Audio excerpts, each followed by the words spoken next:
7, 1, 2, 3, 4, 5, 6, 7, 1. Oh, grooving in 7, 8. Those folks over at Bard Fox really do get down. And speaking of getting down, I wanna sit on the floor here, so to speak, metaphorically speaking, humble myself before my friends, and truly and sincerely say that I appreciate the fuck out of you. The comments rule. They keep me going. You guys are my muse. You're my flame. I'm being silly, but I do in fact mean it. The core of my being. Adam, as always, fellow crab person. Mothership, love you dearly.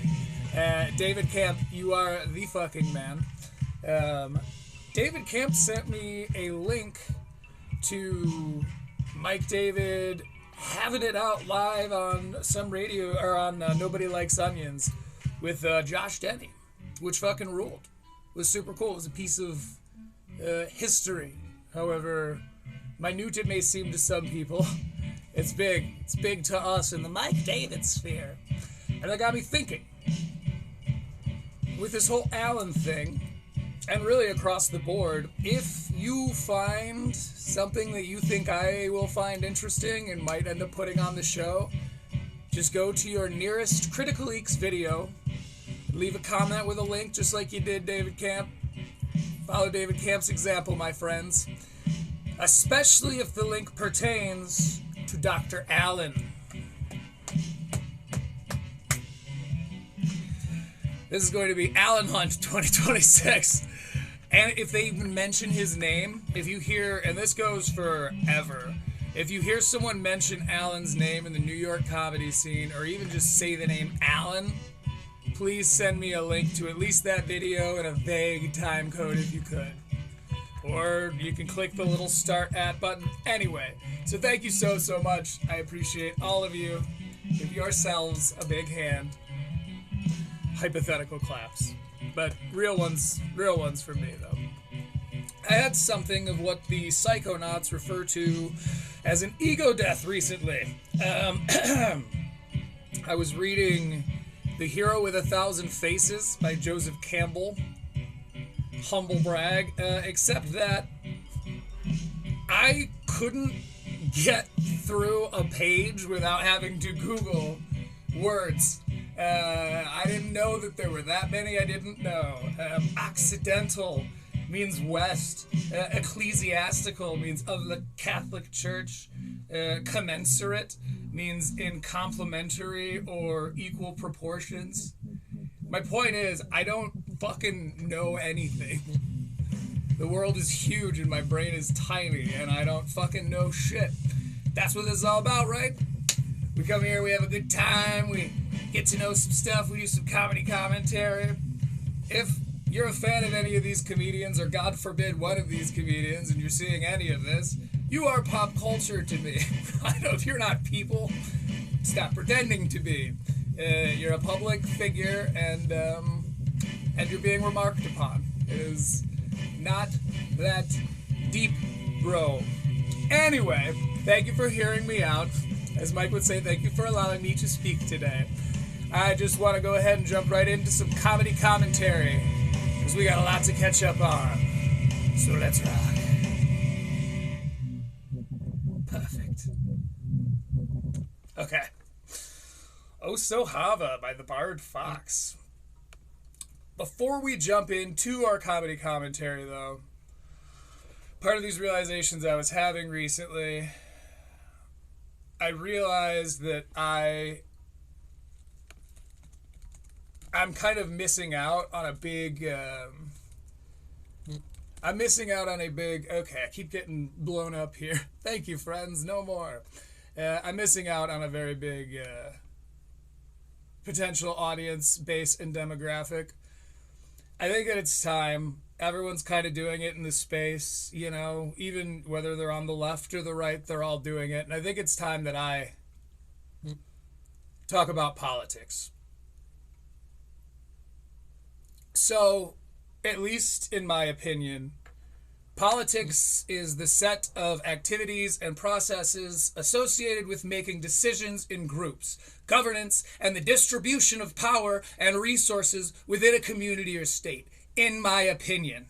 It is derived from the Greek polis, meaning city-state, and politikos, meaning pertaining to public life or citizens. All right? It is based in an Aristotelian context, heavily influenced by Aristotle's Politica, which addressed community life and governance. The English adoption, of course, emerged in English during the mid-15th century as politiques. And that's what I have to say about politics. It's me talking about politics. Anyway, Redact has some thoughts. Let's hear what Redact has to say. This is from a video. Let's get into some comedy commentary here. I've been waiting on that one. I've been sitting on that egg for like a week now. Feels good. Felt good. Anyway, this is a Redact video. It's called Shane Gillis Has a Tony Hinchcliffe Problem. I have seen none of this. I wanted to, as I said before, I want to kind of start saving my Redact reactions, my redactions, for live, for when we do the show. I feel like it's more fun for me to watch it with you guys, and it's more fun to listen to Redact when you have someone to yell at him. Tony and Shane, this must be so exciting for you guys. Usually on Sunday nights. Okay, so this clip is from the notorious and recently released Roast of Kevin Hart, which had me raffling.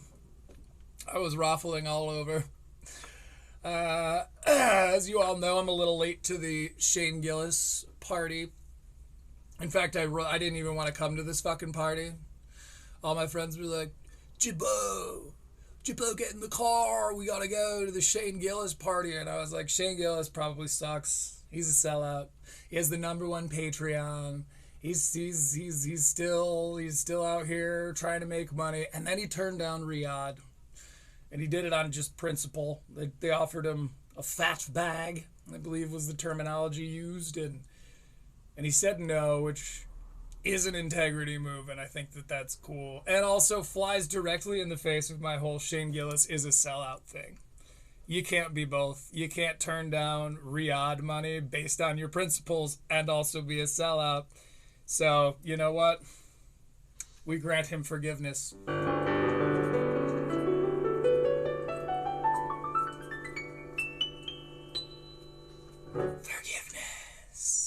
We grant Shane Gillis forgiveness.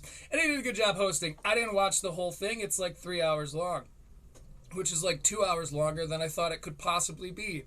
I haven't seen Tony go up yet, but I've seen a lot of, because you've probably, if you're in the comedy commentary space at all, you've seen people covering these clips.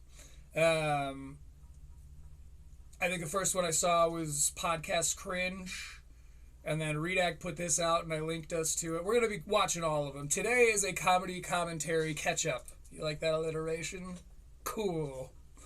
Comedy commentary catch-up. This is from the roast of Kevin Hart, and Tony Hinchcliffe and Shane Gillis were both there. Pretty funny. It's honestly like, you know, it's funny to make fun of the whole like legalized comedy people because they're dumb, and that's fun to do, just to make fun of them. But also, like, I bet you could probably go back through the history of roasts, and for a while they got pretty tame. And the one I saw last night, they were going for it. But let's get back to Redact here. The hero of the story. He is the protagonist. I'm sort of aspiring to be his big bad. Kind of want to be his antagonist. Don't tell him. Please don't tell him. I want to write him a note. Will you be my protagonist to my antagonist? Y or N? And then in parentheses, circle 1. You just burn a crop. If you don't get that joke, you were a dweeb in elementary school. Seamus was must be so exciting for you guys. Usually on Sunday nights, you just burn a cross on someone's lawn. And tonight you get to roast a whole black guy. All right. Okay, pretty funny, pretty funny. Wow, Redact's voice is way overmixed. Bah, that reminds me, speaking of David Camp comments that go hard, David, you're right, and we will be including audio fidelity on the EEC scale. It's part of the overall production. As the artists, as the creators, as the performers that they are, they're supposed to be providing us with the most enjoyable or enthralling or thought-provoking or whatever the case. They're trying to make us feel something via their art. And audio fidelity, as you were pointing out, David, does in fact affect that. So I cannot in good faith leave that out of the judgment. Now, when we do Netflix specials, more on this as the story develops, as we start doing Netflix specials, Netflix got a hold of me, guys. I got my own special-weshy. Now, but I do want to start covering specials that are on Netflix. And that's going to be a whole ass thing, because Netflix is real strict about it. They're very Nintendo-esque, maybe worse than Nintendo on their copyright enforcement. Now, we are on the right side of history here, my friends. We got this going for us. You know, you can't argue it's not transformative. It's got piano to it.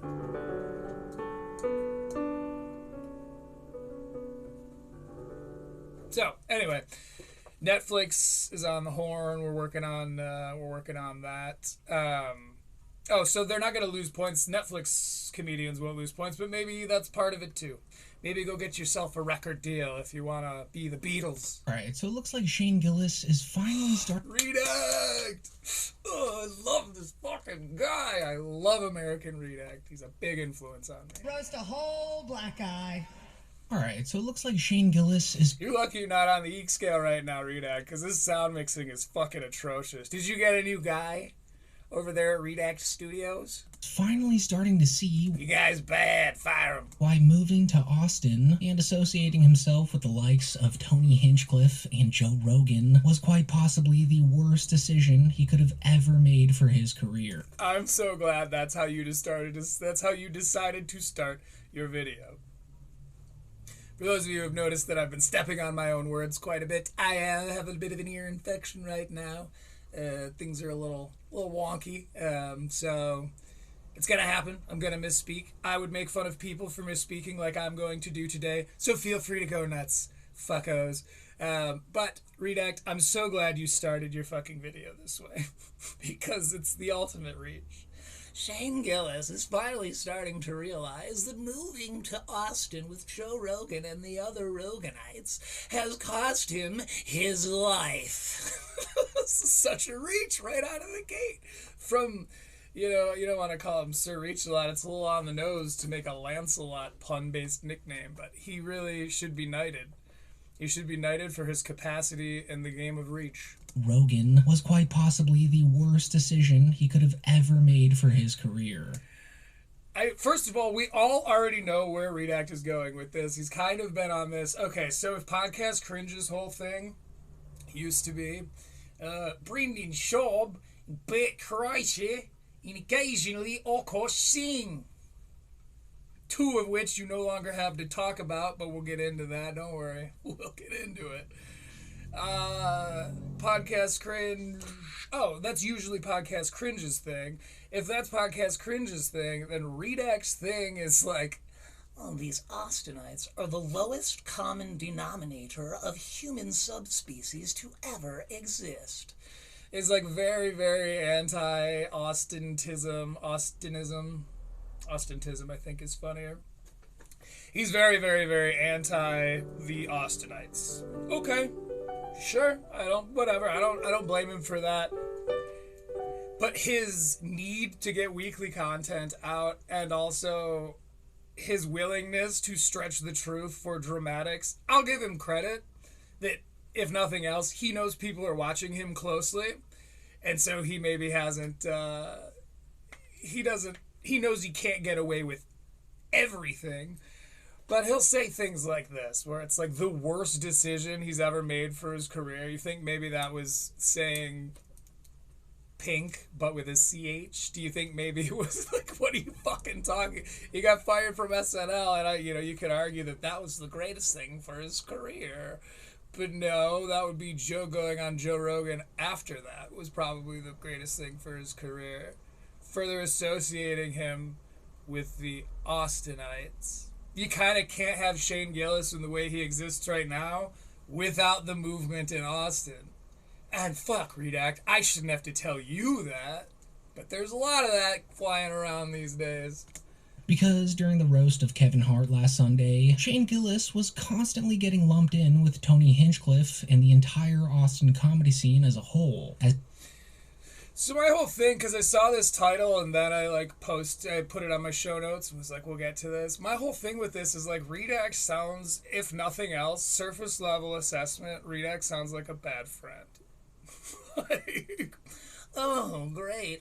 These Hollywood has-beens think that I am a fellow Nazi with Tony Hinchcliffe. Oh, great. It's just, I should start separating myself from this person who's had my back when I was at my lowest, due to the effect it's having on my reputation. Redact, okay, you're showing us more about yourself than anything here. Regardless of how you feel about Tony Hinchcliffe, hail Hinchcliffe. Regardless of how you feel about Tony Hinchcliffe or Shane Gillis, you got to admit that like he benefited from that friendship. Part of why he is the Shane that we all know and we see on commercials with Peyton Manning. You think he'd be on commercials with Peyton Manning and Post Malone rolling down a hill after a keg if it wasn't for Joe Rogan and the Austinites?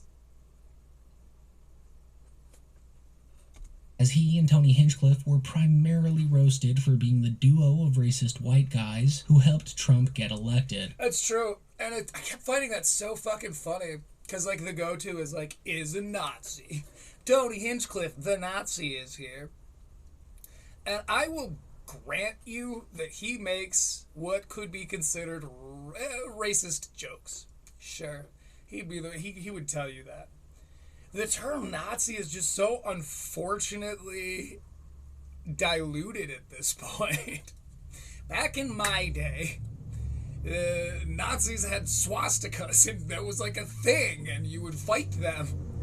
And that's like, that was and then you guys would fight each other, and Nazi punk fuck off and all that. Like, that was what you would do. There were skinheads, and they'd show up places, and then you guys would talk shit, and then your friends would fight their friends, and that's like, that's what it was. They were the thing. They had the sleeves and the fucking lightning bolts and all that stupid shit. So it's like, so that then you had a reason to go kick their asses or fight them at the chance of getting your own head stomped in and receiving lifelong brain damage. That's what you did, though. You fought them because they were actual Nazis. They actually, like, subscribed to those things, even if they were just like posers who were looking for some kind of identity. They said that's who they were, so you went and fought them. But it's crazy because now there's this like, well, you are on the right side of the aisle and you made a joke about Puerto Rico at a Trump rally. I don't understand the basis for like call him racist, sure, that's fun. Like, again, for the roast factor of it all, what you're doing is taking small things about the person and kind of like making that into who they are and then making fun of those things. It's a classic formula. But it kept cracking me up because they kept saying that to Tony, and it's like water on a duck's back because he's really not. I mean, Tony Hinchcliffe can't be racist. He has black people working for him. Which is pretty funny because it seems like Shane probably leans a bit left from center. But being that he willingly tied himself to this Austin comedy tribe, he's now being... That's so funny. Again, it doesn't matter where you sit on the political spectrum, but listen to the way he regards sitting left of center. It's like, and in his defense, He's like this. But being that he willingly tied himself to this Austin comedy tribe, he's now being treated exactly like Tony Hinchcliffe. Oh, I forgot to go back here. He leans a bit left from get elected, which is pretty funny because it seems like Shane probably leans a bit left from center. Okay, we align. This is a rare case of Redact and I aligning for a moment because I agree. I don't follow Shane particularly closely, so let me know if I'm wrong here, but I don't remember a time he ever like endorsed it, because there was even the Red Bar coverage. One of the last episodes that they did, I don't remember. Oh, it was Trump got asked about Shane Gillis by like some reporter, and he was like, Mr. President, what do you think of Shane Gillis? And he goes, well, he's one of the good ones. He's on our side, isn't he? And then cut to Shane, and Mike zoomed way in on him, and he's like, what do you think, Shane? Whose side are you on? And even then, I remember being like, it's kind of a weird, like, go at, like, because I was under the impression that Shane was very right-wing. But like, looking back over the footage, so again, surface level, I don't really think he ever really did he have a hand in that? Probably some of his fans did, but I don't think Shane had a real big hand in getting Trump elected. Tony for sure did. Rogan did, you know what I mean? Like, the Austinites definitely did. So maybe that's kind of what his point was born in, was like he's being misrepresented. But I don't know that that's like, oh, he has a Tony Hinchcliffe problem because of that, I guess. Okay. But being that he willingly... He hangs out with the Legion of Skanks, Redact. Like, get your fucking shit together. They say the words you're scared of that have no place. The words that have absolutely no place in comedy. By the way, I love Red Bar. Shut the fuck up, bro. Tied himself to this Austin comedy tribe, he's now being treated exactly like Tony Hinchcliffe, which is completely devastating for his image, but at the same time, it's... devastating to him. This is what I mean by reaching. And Redact is so great about it. That's why it's so fun to cover, because he does micro reaching. Things like this. He wants to really spruce up them adjectives. So he'll say things that, like, instead of like took a hit, took a devastating hit.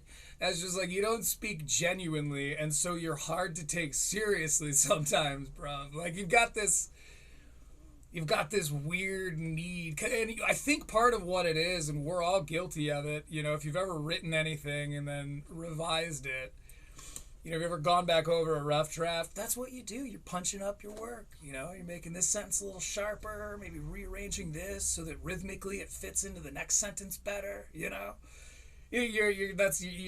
sprucing, you're punching. But the rookie mistake, the first thing everyone does is start shit. I made fun of Brian Callen for doing this with his heavy fingers. They start abusing adjectives.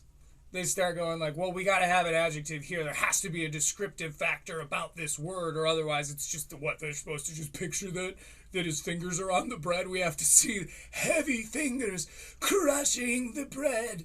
It's like, you don't need all of that necessarily. Don't get me wrong, spice of life and all that.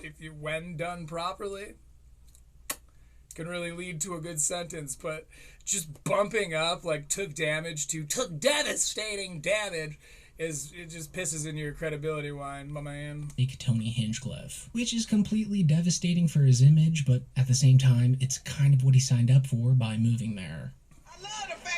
It is, and he made fun of LA like a bunch. He referred to it as a city that used to be important. Like, I don't think that he's backing away from this whole Austin thing like at all. I mean, he'll say it to the Austinites. He's made jokes. I don't remember where I saw these. Some Matt and Shane, some bullshit clip or something, but something to the effect of like, this is why I only spent 6 months here or whatever. I don't know. White boy comics want to say all the words that black comics get canceled for saying. Now, I know. Okay. I didn't see this, so I don't know what the context is. Let's hear her out, but I am very curious what she means. It's some in that motherfucking temple. Oh, do you think it's the F slur? They do love the F slur. I just love this. I love this so much. This cracks me up. A prompter, but I'm glad that Shane, your motherfucking ass stopped that wigger. Cause had you said anything that sound bigger, trigger, you wouldn't have made it out of motherfucking Inglewood alive. Okay. Okay. Scary.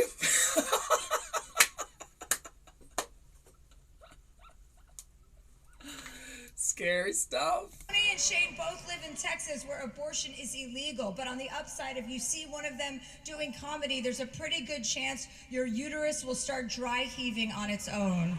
Redact, did you think that was a slam? Is that why you included that clip? That to you was a real fucking home run? Bro, I don't even know how to talk to you, Redact. That's crazy. That's insane, man. She had a way better jokes than... No, wait, she already played that one. She had way better joke than that, and that was the, like, roasting a black man joke was funny. Good play on words. Clever, you know. It was punchy. Good word economy. It was the comedians also. It's Big Jay Oakerson, who was also there, by the way, my man. And we're going to get into some Big J stuff today. We are. And if you're watching this, Big J, hello. But we'll get to that. Oh, Redact getting that ad revenue. Making a job out of the thing he's now obligated to do for as long as he wants to have a living. I bet it's always going to be good and never feel desperate. And so, if you guys happen to watch the entire roast, then you know that even though it was labeled as the roast of Kevin... I did not watch the entire roast. He's at least got me there. Oh yeah, poser. I sat through all 3 hours. I get paid for this. Hard. This was really actually the not me. Roast of Tony Hinchcliffe. Because it seemed like the sharp... Like I said, I feel like that sets you up to be weirdly obligated if what you've promised people is like this level of content at least once a week, plus when I sign up and get my Patreon going, it'll be twice, maybe 3 times a week with some longer videos over there. Uncensored, by the way. I don't care if kids hear me say ass over there. He literally does that, by the way. He is now bleeping the word ass. Like, at what point are you the problem? Not even part of the problem. You are part of the problem of this weird censorship. Like, you can't, like, we are grown-ass people, man. We should be able to, like, say fuck because this is for grown-ass people. But they can't do that because the advertisers make more money when they're able to advertise to children. Ipso facto, you're censoring yourself so your content can go to kids, you fuck. That's disgusting. What the... Okay. Alright, I guess fine, you gotta get that money or whatever. I just can't believe that it is one step removed from, oh, actually, American Redact is for children. Why are you bleeping the A word? You F slur. Sharpest, most brutal jokes were saved for the hungry wolf himself. Not gonna lie, that still, phonetically speaking, has quite a bit of punch to it. And at most times he seemed like he just didn't We might have to start using that. I think that's fun. Agree with them or was entirely offended by them, because in all honesty they were all super accurate, as they were mostly about Tony sucking up to Joe Rogan and how he'd do anything to get Trump elected for a 3rd term. Yeah, okay, I get where that's coming from. I know that that's probably true too. Yeah, I guess I would say sucking up to him. I don't think I've ever seen Tony, like, disagree with anything, you know. Okay. Yeah, I mean, I can't fight him there. Sure, he sucks at it. Yeah, and when, actually, that was the other thing Chelsea said. That was really funny. One of few, in my opinion, but was the, oh no, because she fucked it up. Her joke was like, Tony, if you're here, who's keeping Joe Rogan's balls warm in their mouths? That's bad. She knew it was bad, too. You could kind of hear her delivery of it. Who's keeping Joe Rogan's balls warm in their mouths? Like, you could have, if nothing else, cut that last part. Who's keeping Joe Rogan's balls warm? Because you lose the in their mouth thing. Because, like, oh no, you can't say that he's sucking his balls. But just, like, keeping his balls warm is funny. It would have been far, in my opinion, far funnier than fucking up your rhythm with this in his mouth nonsense. I will be watching the rest of this later on tonight, so I'll have more thoughts. This segment we're doing now, this is about our man Redact. I'm going to be raw. And when I say raw, I really mean raw. Raw like Tony Hinchcliffe's asshole when Joe Rogan finishes. We're going to go raw. Okay. So that's funny. See, that's, fun. They kept making jokes about Eddie Murphy not, like, refusing to be there. And I was like, a slam, because, like, Eddie Murphy's, like, Kevin Hart's hero or whatever. Sure. There's just something funny there. I can't quite place it. But isn't he trying to do, like, a special soon? Like, business-wise, would have been the move. He's got to wonder if that's, like, does he really just detest Kevin Hart that much type deal? Anyway. Me and Tony actually have something in common. Lizzo. I played James Madison's crystal flute, and he played Donald Trump's skin flute. It's funny.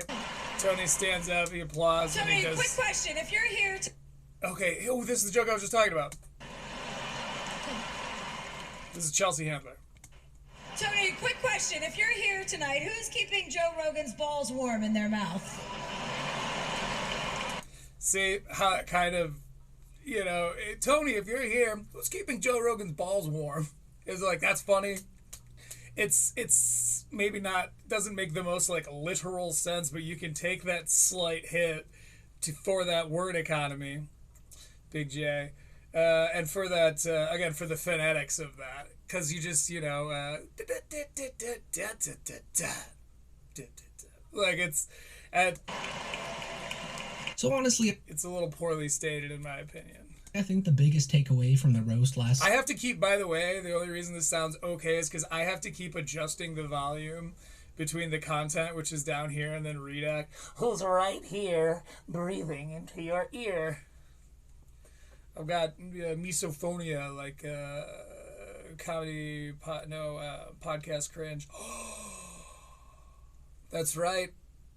One of the classics reemerged recently. I think it's on my show notes, but I don't think it's for today. Where is it? Well, you probably are aware, but Comedy Enforcement is back. He's back in black. And by in black, I mean doing a new noir-style script writing, which is pretty fucking cool. And also awesome in his fucking acts. I hope never change what you're doing. Keep making those like noir style, like, but the deal is bad, and when the deal gets bad, the good get going. he kept having these funny noir-esque like 1940s mystery novel turns of phrase. The way he was talking about them, and then the money got funnier, and and then the money got Comedy Enforcement doing noir voice is my new favorite genre of anything. I have chills thinking about it. It's truly, truly amazing. I'm glad you're back, Comedy Enforcement. It was time. It was long. I don't think I've ever hyped a video. I don't even know what it was. I still don't really know what it is. But I did that time. It's like, it's always telling you, like, hyper video. And I hit hype. And then it was like, you hyped this. So, we went through the process at least. God knows to what end. Anyway, Comedy Enforcement's back. We'll probably end up covering that next week. We got a lot of other catching up to do. Huge week and a half, 2 weeks in the old Rogan sphere, huh? Sunday was that not only is Tony hated by the majority of comedy fans and even his own audience. Redact. Enough people hate Tony that you don't need to be like, even his mother and his absentee father can't stand Tony Hinchcliffe. There's enough people that actually legitimately hate him that, like, if you're trying to tell a story that doesn't break our immersion, because let's say this is a fictional character. Let's go full comedy enforcement here. And this character is super powerful, and he's super popular, and he has one of the most popular podcasts on the planet, and all comedians who are trying to aspire into successful, partially online in any way comedians, they at least recognize that power. Most of them want to be on that show. And you tell me this character exists, and then you say, but everybody hates him, even his closest constituents. And I go, what? Then how is he maintaining power? Like, what do you mean everyone hates him? Like, so he has no value to anyone, but also they don't like him as a person. So what is this character doing? How does this character exist in this universe? And that starts to make you stop trusting the narrator implicitly there, because you're like, well, I don't get this, and I don't think that you're setting up a mystery or some kind of question in my mind. I don't think that me not getting this is intentional. So I think you're just bad at telling stories. And that's what I mean by breaks your immersion. You kind of stop trusting the storyteller. You kind of start listening to it. Your mind stops picturing it. And you start remembering the story as someone telling you words rather than picturing yourself there or watching the characters play out these scenarios. And this breaks my immersion, Redact. You being like, even his own audience hates him. Because I am his audience, and for all of his flaws, I hail Hinchcliffe. We hail Hinchcliffe here. That's my only religion. No, my only religion is the quad god. Hail Ilya. But, maybe one of Ilya's disciples is the great Tony Hinchcliffe. I don't hate him. I mean, I'll even go so far as to say, like, as weirdly annoying and abrasive of a person as he is, I don't think he's a bad guy. I think he's good at making you upset, and I think that that's intentional 9.5 times out of 10. It's funny to watch him get upset. I love when people make Tony jokes. I'm one of those fans that's like, if you take a swipe at Tony and it's even kind of clever, that's funny. I'm here for that. It's very funny. But, like, even his own audience hates him, and the majority of comedy fans. Kill Tony has how many fucking subscribers as of right now? Just, in case you're watching this in the future. And 2.6 million subscribers. So, like, half of comedy hates him. They're all just hate watching. I don't know. I think a lot of people are afraid to say that they like Kill Tony. Because they're either the type who aren't online, like my plumber. He was, the guy that was like, is that Legion of Skanks, my boy? And I was like, Story Wars. And he was like, okay. He didn't kind of seem like he didn't really know what that was. So I don't think he's up to date on the, like, comedy commentary. So there are either fans like that who just, like, they don't really care what you think, Redact, or they are savvy online at least a little bit, and they know better than to be like, I really like Kill Tony, because you'll get fucking attacked. Which is why I'm just gonna say it. I really like Kill Tony. I don't miss an episode. I usually watch them during their premiere. It's a little thing for me every week, and I get stoked on it. I never know what I'm gonna see. It's not because I think Tony is a brilliant stand-up comedian, or that the regulars are great, or like it's because I have all these other opinions about the show that I just find as a whole I kind of love the show. And so to make the claim that even his fans hate him, I'm here to just straight up tell you that that's just not true. Not only is Tony hated by the majority of comedy fans and even his own audience, but he's also deeply hated by his peers and I don't know, maybe he's trying to say that, like, the majority of his audience hate him. Again, he doesn't know, but the sentence he just said sets that up as an absolute. The majority of comedy fans, one entity, and his fans, and even his own fans, another entity, hate him. It's like you needed to tie those two together if what you're saying is the majority of Kill Tony fans hate him. I personally don't even believe that. I have a friend who's a Kill Tony fan as well, and we kind of have the same thing with Tony, where it's like, of course. But maybe this was the move on Tony's part, but like, you'd be really hard pressed to find, as far as him being like, I'm Nazi, it's like you'd be hard pressed to find someone that's provided more opportunities for like, a diverse litany of comedians. It's true. Done more. Maybe people have tried equally as hard, but like put them in front of millions and millions. And Redact keeps making this point of like, they can only make money at Kill Tony. William Montgomery isn't actually funny. It's like, well, I mean, you're wrong though. Like they were touring. The Killers of Kill Tony is a full-time tour. Like, it's a national act. What are you fucking on about, bro? Like, again, there's so many legitimate critiques to make about this show and these people. He's just favoring hyperbole to the, like, fun facts that you could be going after. Stop making this so easy for us to pick apart. Jesus, we're not even 3 minutes into this video. CTE, baby, that's what we do. In the comedy world, like all these comedians truly hate Tony with a burning passion. Need I say more? Even though their jokes about Tony were written by a team of writers, when they said these jokes out loud, they just seemed to be way more enthusiastic about it than the other ones. Redact. What are you doing, man? What are you doing? Why this? Why is that your angle where it's like, and when they said the jokes about Tony, sure, they did say other really seething things about the other people, but when they said them about Tony, it just really felt like it came from a place of utter vitriol. It's like, okay, maybe they put a little extra stank on it, I guess. I don't know, Redact. I don't know, bro. Kill Tony! Please, someone. The joke's been made 1,000 times. I've made that joke years ago. Everyone's made that joke. It was a whole thing. It was a whole ass thing. You can talk to Bard Fox. They know I made that joke. Kill Tony. Bard Fox is our music sponsor. Thank you to Bard Fox for letting us use your music without making me pay or give you copyright things. I gotta hang on to my cheddar. Cheesy.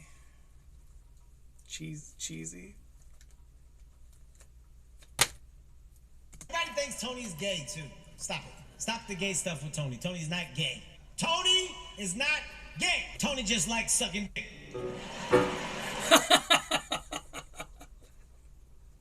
That's really funny. It's a big difference. But how is this vitriol? How is this, like, you mean to tell me that, like, he meant that dick-sucking joke more? Redact, you set this clip up. It's not even, this isn't even relevant at all to what you just said. Let's go back over this because it's hilarious. Redact is talking about how everyone, when they say jokes about Tony, they really feel like they mean it. And they truly hate him with a passion, I think is a direct quote. Think about it than the other ones. Okay, so I'm going to go a little farther back. Jokes out loud, they just seem to be way more enthusiastic about it than the other ones. So when the team wrote these jokes, but when they said them about Tony, they seem to be more enthusiastic about these jokes than the other ones. Kill Tony! Please, someone can kill Tony. Oh, like, okay, you don't know this either, but okay, so it cuts to the face of someone who is dying fucking laughing. And it's probably making the sound of like a pitch that everyone hates so much. Redact is currently agreeing with Bert Kreischer. Just saying. Anyway, that's a reach. Now that's a reach for you. Meeting you on your own field here. Bert Kreischer's cracking up. The whole Kill Tony thing, like, I'd be really interested to see when the first actual, like, I think it would have been within the first 100 episodes. People have made the, like, Kill Tony joke. Iron Patriot in his own unique way has made an entire genre out of doing parodies that are just based around everybody wants to kill Tony. I gotta say, Hefe, that's one of my favorite fucking bits. I love that. He puts Tony's name for, like, in all these different songs, like, say, you know, if it's Love Me Baby, he puts Love Me Tony, then he sings them. Sometimes he does it kind of under his breath in, like, the scariest, funniest fucking way. It's this whole, but the point being that, like, this kill Tony, please, someone kill Tony. It's like, oh, okay. What are you, new here, Davidson? But this next joke is what Redact seems to think is them putting all of their hatred into it because it's about Tony. So let's listen to this hate-filled joke. Everybody thinks Tony's gay, too. Stop it. Stop the gay stuff with Tony. Tony's not gay. Tony is not gay. Tony just likes sucking dick. It's a big difference. I mean, look at that smile on Tony. It's funny. That's proof that Joe Rogan likes a snaggle-tooth job. Tony doesn't even have snaggled teeth. He's got quite nice teeth. Somebody earlier on was like, made a veneers joke about his teeth. I don't know. Far be it from me to go to bat for Tony Hinchcliffe on the principle of doing so, but, like, Redact makes me do it. He started it. The way you see an idea. Well, you know, to Redact's credit, not even 3 minutes, 30 seconds in, and we have our second ad. You're kind of hitting us with that Crossarian ad model, which is just like, how many can I put in there? Minute and a half, you say? As a comedian, Tony truly has the worst reputation, but being that Mencia. Dane Cook has a worse reputation. Like, I mean, not to mention D'Elia, Callan, Kreischer, Schaub. What are you fucking on about, dude? It's so fucking funny because I think a big part of Redact's issue, and it's an entirely separate issue from Podcast Cringe. Podcast Cringe at least has a little bit more of a grasp on what he's doing or trying to say. He's an educated man, unlike us, and so he's got that college book learning writing style. So at least he's making, like, salient points and is consistent in his messaging. Redact, on the other hand, I happen to know that Redact is a fan of Red Bar Radio. And so I think what he's doing is what we all want to do when we see Mike do his fucking thing. He's up there fucking, you know, plays shredding at Madison Square Garden, and we're like, oh shit. So we start garage bands, right? Redact's garage band took off before he really figured out his voice at all. And so he's just like, what is it? He's looking at his analytics. This one did well. He's probably testing his tone. Well, if I'm a little bit more like this, then they react a little bit better to it. And if that's the case, then I get more ad revenue. And eventually you just abandon your opinions or your critical thinking entirely. This is all headcanon, by the way. But I think what happened was, like, in his own little laboratory, Redact was like, I want to be my own type of Mike David, but a cool, different Mike David that really speaks my mind. And then he made one thing about how Bert Kreischer sucks, and everyone was like, you too? Yes! You agree with our opinions, and we like things that agree with our opinions. It's like, okay. Now he's got these Fighter and the Kid Reddit jockeys who are just like the base of his fans and are a huge part of his fan base. And so he's just out here saying shit that sounds like he thinks Mike might say it.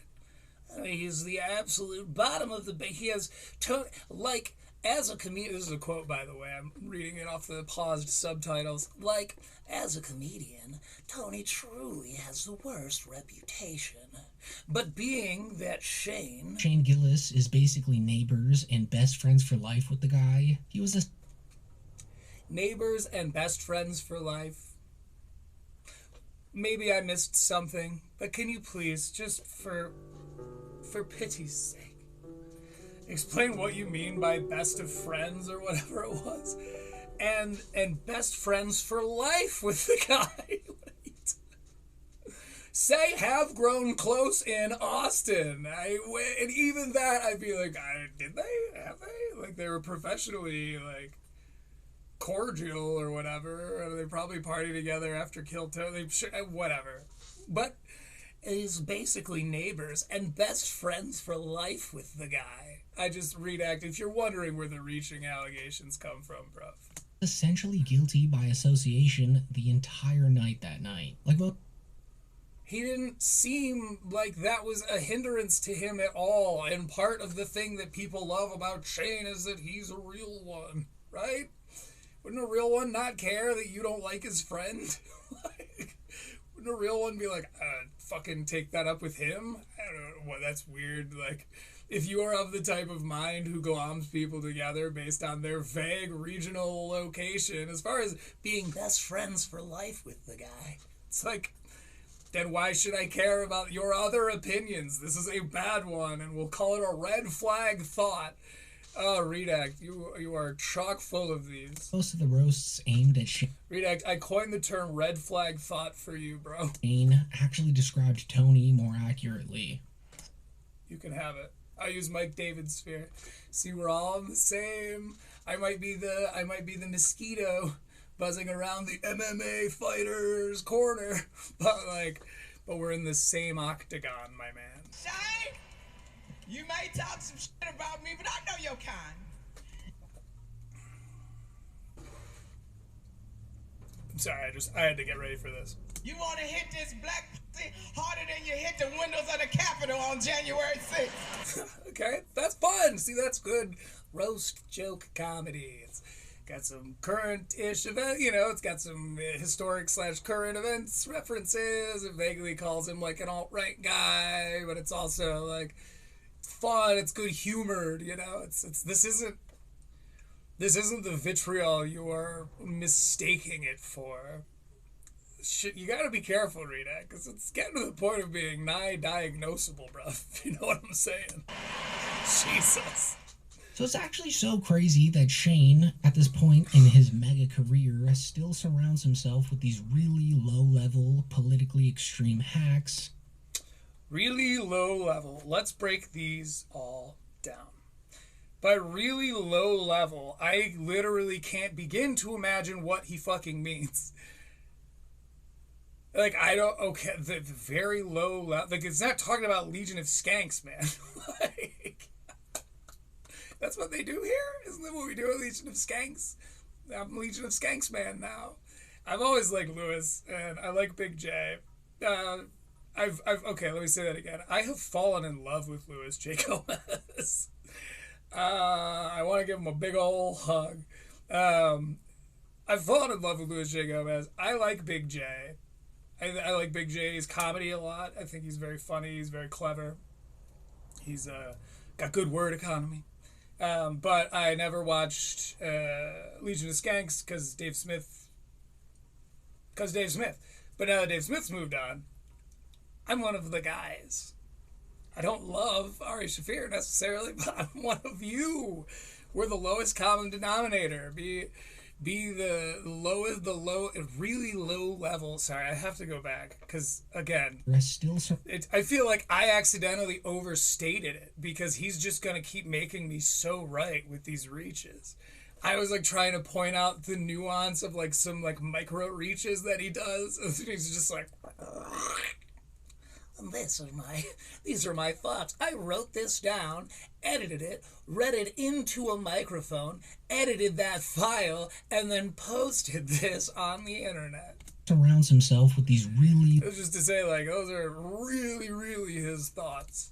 Low-level, politically extreme hacks who relies so... Low-level? So, again, I have no idea what he could possibly mean there. Kill Tony... is minting money. Like low level that like their brand of comedy is low level. I would love to see your equivalent of the Eek scale so you could show me why. But sure, fine, you find it to be low level comedy. politically extreme, and this, pay attention, because this goes both ways here. Both sides do this. They call the other side politically. Just means don't agree with me. Like, these political extremists. It's like, are they extremists? Or are you breaking another word that we need? Stop bending the English language to fit around your weird narrative that you're trying to haphazardly construct. Politically extreme is a thing. Political extremists exist and have a definition. He just vaguely expresses his opinions. He went to the rally and like told jokes. Like, politically extreme in what way, you reach artist? It's truly art at a point where I'm like, I don't even know if I was tasked to sit down and write a script that is as reachy. I literally don't think that I could. And maybe that's a shortcoming on me, but... Oh, coming on you, huh? I bet you're used to that. I'm getting good at roast jokes, Hale Hinchcliffe. Fully on super cheap shock humor for laughs. Rely solely on super cheap shock humor for laughs. Yeah. Okay, sure. There's a lot of that flying around. For sure there is. I would argue it's becoming stylistic, but that doesn't make it any less hack, you know? Terrace Dad says, love the show, and I'm just here to show my support. I'm kidding, he doesn't say that. He says, AI viewers, streambotboot.com, go. Never mind. We'll leave it at that. Just go. Because not interested. Shane's just tell your friends. Miles ahead of them. But I will say this. Thank you for the comment here. It helps the algo. In terms of success and credibility. So it's just pretty weird. This is affecting, irreparably damaging Shane's projection in his career trajectory. Shane's just miles ahead of them in terms of success and credibility. Then Rogan? I would argue that he's become his own entity. That I like the whole, like, he doesn't need Rogan anymore, so he can say what he wants when he's on Rogan. I stand behind that theory for sure, but you're saying that he's now more powerful? Well, are they fighting to get on to Matt and Shane's secret podcast? Because...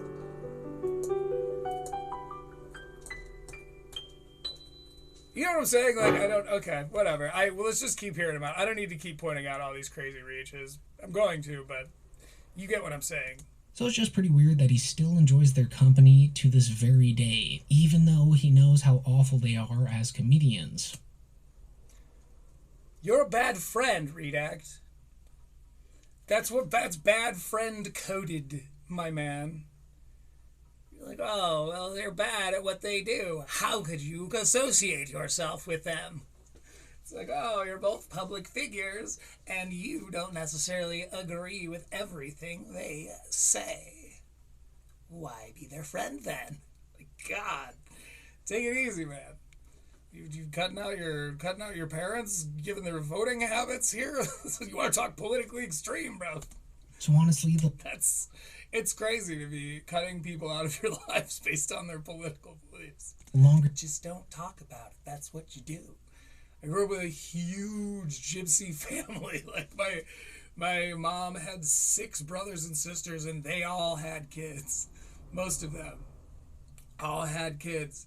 You think that there wasn't conflicting political opinions in the 57 of us that were at every family reunion 3 or 4 times a year? You just don't talk about it, man. Like, that's what your fucking Facebook is for, isn't that right? You guys like Facebook? Where he goes without directly calling them out, the more he's going to be boxed into this. This is empty. That was probably the most foolish of sips. I must call it out.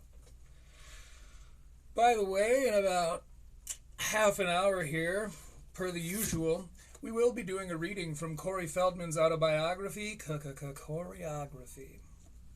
And, really hotting up. You want to talk about some good fiction? This really cheap box that is the Austin comedy scene. A really cheap box. You ran out of adjectives there, huh? Or he's gonna be boxed into this really cheap box that is bad writing. The same word repeated. Come on. The Austin comedy See the corner scene. Who's going to be boxed into this really cheap box? You see what I mean? I just think he blew up a little too soon. And that's not Redact's fault. He's just lovable. Which you would think like Mike. He doesn't want, right? I mean, he's always tried to separate. Right?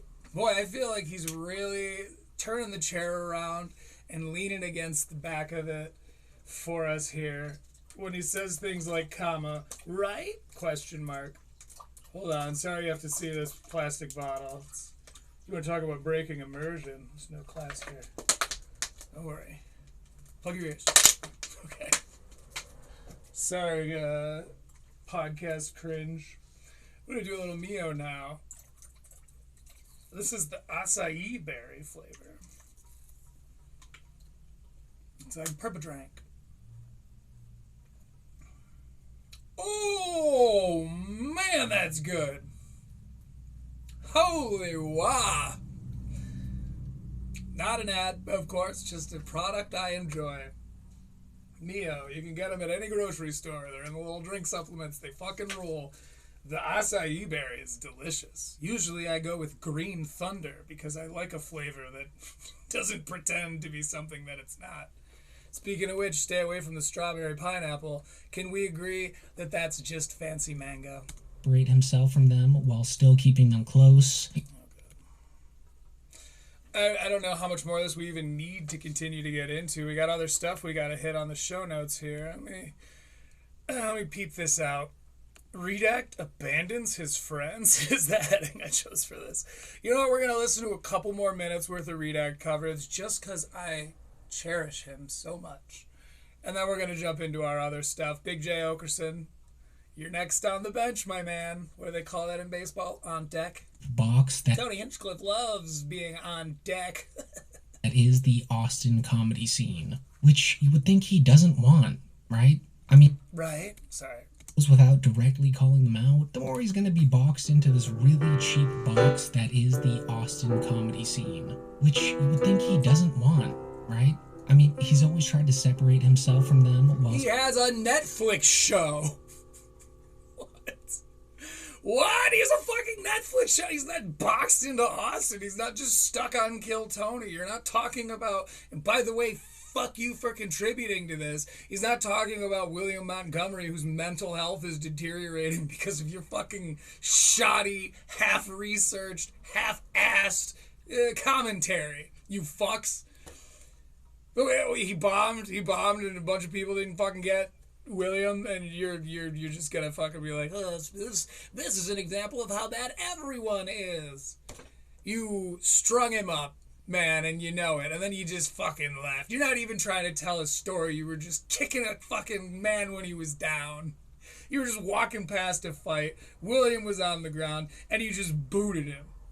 Why? Like, you're a coward. That's cowardly. I will not forgive you for that. And on behalf of William, I will always be the mosquito buzzing right next to your ear until I finally get my sweet proboscis into your blood or something. I don't know. I went off the rails. I didn't mean blood. It's not like a violent thing. I'm supposed to be. I'm the annoying one. Still keeping them close, and he stated numerous times on his podcast how he hates the idea of being labeled as a quote-unquote Austin comic. Comedy movies are back. True. In a big way. Pendulum swung. Pendulum's fully swung. I hope that that's true. I myself am working on a buddy comedy. Reveal.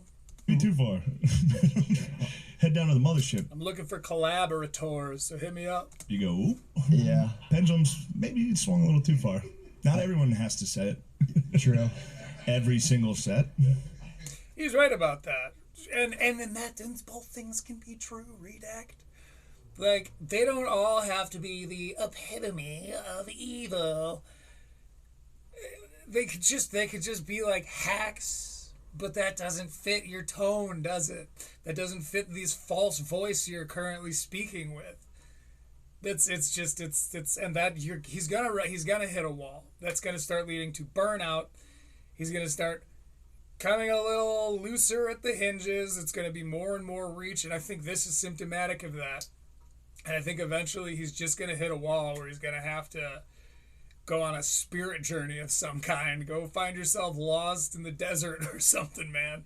You need some Jim Morrison level wandering, so you can find what it is that, who it is you want to be and what it is you want to say, because this can't possibly be it.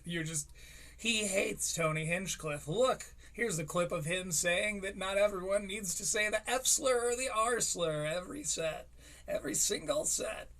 He hates it. It's like you had a story here already, but you oversaturated it with sugar, and now it's just starting to turn into a caramely, goopy, sticky, pan-ruining mess. I gotta stop baking. Well, that's what if you, come on, man, that's just hanging around the cellar. That's just table stuff, True. That's just being at the table. That's nice. That's a Knights Templar. That's where that kind of talk belongs, dude. Ooh, they got James Donald Forbes McCann on this one.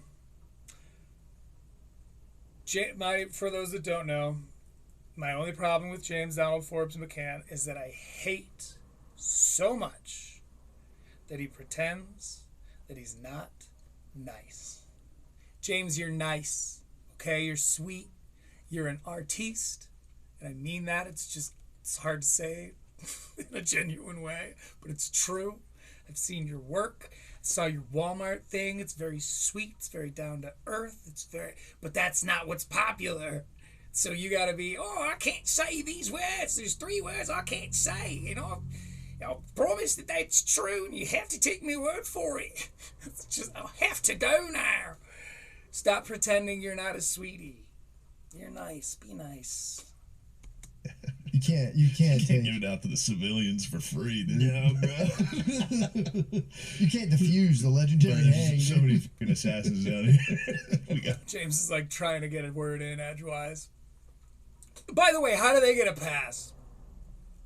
Okay, you got Shane now. He's the big guy, right? You just said yourself he's bigger than Rogan, and he's bigger than Hinchcliffe, and he's his own entity. This is his own thing, right? He's got a Gillis sphere now.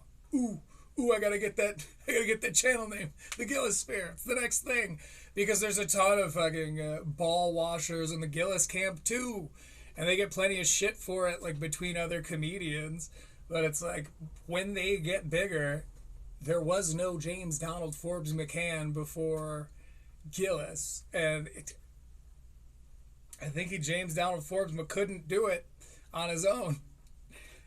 He's just, no one really believes that. That's why the mothership kind of is a little cool on him when he's like, at least in the things that I've seen, or the Kill Tony fans specifically will say, like, are a little bit like, okay. Credit where it's due, though. He fucking crushed on the last Netflix thing. Maybe it was 2 Netflix things ago, but he did very, very well. Made me laugh a couple of times. Again, he's a funny, clever, artistic, very talented guy. He just needs to stop pretending that he's like one of these Knights Templar saying the N-word behind closed doors guy. You're sweet, you're a dad, be nice. Also, I'm going back to Philly for about 6 months, so yeah. This is where I heard it. I'm out. Fuck the Austin scene, dude. No, there's a hopelessness. Okay, I'm out. Fuck the Austin scene, dude. He said on a podcast. Out there. You got LA. So what? There's a hopelessness out there.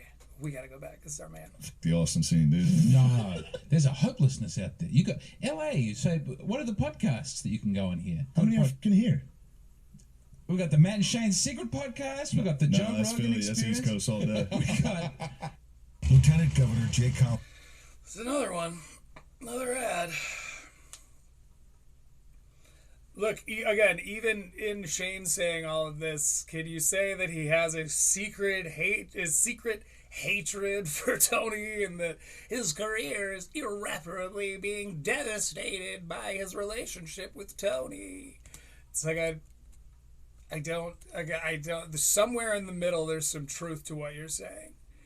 It's not untrue that Shane probably in some ways regrets moving to Austin, probably just based on the, like, if you ever gone from living in a city, even a small city, to like a suburban area, you feel it. You're like, wait, there's not a bar everywhere? Like, what do you mean I have to get into a car to go to a bar? Okay, like, I can't just walk down and walk home. Like, this is weird, interesting. Like, there's a transition even from like small town to suburbs. Going from like New York to Austin, it's gotta be huge. Talk about that, Redact. But he's probably 20. It's like, you know, how many cities has Redact moved to and from? You know, like, it's for sure he's feeling some regret, probably based more on the fact that, like, Austin is supposedly very scary, and he's very famous in a pretty small town. Like, there's gonna be regrets, and I don't think anyone ever thought he's gonna be like a lifetime Austin guy. But talk about that story, the story that's actually there. You have one here. There are times where it's a slow news week, and I bet you have to kind of get a little hyperbolic to make anything really happen. Sure, man. But, like, this is a story. There is actually a story here, and spend more time looking for more nuanced clips that I haven't seen on every other comedy coverage or comedy commentary video. Like, this was the one I was talking about where I'm like, I can't remember. I saw some clip of something. It's like, Podcast Cringe also used all of this footage. Like, it's just, you guys, and I think he was definitely doing it first, Redact. Makes you a little copycat, little copy kitty. We don't like copy kitties here. We like original dogs. Anyway, that's it for Redact today. Big hand. Big red bar golf clap for Redact. Oh So Hava, this song is called. So, now that we're living in a post-Redact coverage world, I was watching Story Wars recently, as I am wont to do. It's another show I seldom miss the premiere of. It's the kind of thing where, like, if I have a video going, you're a YouTube user if you're watching this. It's when, you know, when you have a video going that you're, like, kind of interested in, and then you sort of kind of scrolling through your home feed and you see something, you're like, oh shit, oh fuck yeah, you go right to it. This Story Wars for me is always a go right to. A GRT, if you will. It's great. Anyway. So the other day I'm watching, and recently, here on Critical Geeks, we talked about, consistency, character consistency. We were talking about the Eek scale, and for the introduction, there is a segment about, you know, true to form or something. Let me pull it up real quick, just so I can quote exactly here. Eek scale. I didn't have it pulled up because we're not doing any, we don't have a special that we're doing today. So, sets tone. And the example I used for setting tone in a good way is in the case of if Big Jay Oakerson were to come out to 9 Inch Nails or Korn or something, right? And, you know, didn't think much of it. Was just sort of a, kind of a realization, you know what I mean? Just sort of a, not even a realization, just a thing I said, a throwaway line, as you'd call it. But then I'm watching Story Wars the other day. I had a GRT moment, and I hit, and I'm watching it about 38 minutes in. We hear Big Jay Oakerson say this. It's got Big J. This got your name all over it. Again, here's the problem with me, and God damn it, I know it about myself. I am all smoke and mirrors. Everything. Okay, this is Jay. God damn it, I know it about myself. I am all smoke and mirrors. Everything people think I am because of my tattoos and whatever else is who I am. No, everyone thinks I'm like, it's like, what do you listen to heavy metal while you fucking take a shower? I'm like, no. What do you listen to heavy metal when you fucking take a shower? It's like, oh, actually, I'm sort of guilty of that. I did that on air. It's weird. It's almost like he's like seen it or something. I like yacht rock, or maybe just a nice light 80s soft rock tune. You listen to music while you shower? Sometimes. Sometimes I listen to YouTube videos by people who hate us.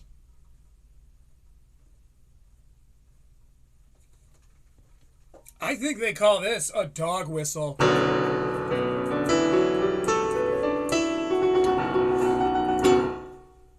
And end it nice. I think this might be a dog whistle. I think, now hear me out, I've covered him on this channel before. And I know these guys, I know Lewis at least admits that, like, if you make a video about me, I'm gonna watch it. And it's like, that's, first of all, awesome, cool of him to admit. A little scary. But pretty awesome.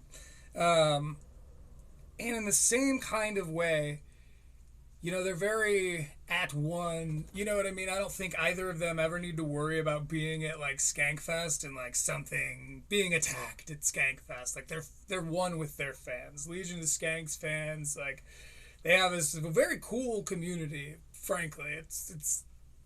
They're very, that shit runs deep. They've got Skankfest, it's their big thing. You know, they're one with the fans in the same way. Lewis and Big Jay Oakerson both seem to be that way. So it would make sense, just given what I've learned about Big Jay over the years, that maybe he watches this, you know, or has seen some of the coverage, I'll say. Maybe not all of the show or anything, but something I brought up recently was talking about his music, how I thought that that's the kind of music that he likes. And I'm not going to lie, they don't get, like, a whole lot of coverage. You don't really see that. So maybe there's some other, like, avenue I haven't been shown on my algorithm yet. And I'll see that there's, like, people who are actually talking shit. But I could understand why, given my tone, the look, and the vibe of this whole show, why they might mistake me for a hater, which I am not anymore. But on some of my other coverage, I might have been a little bit harsher. That said, we do have some more Big Jay Oakerson that we're covering today.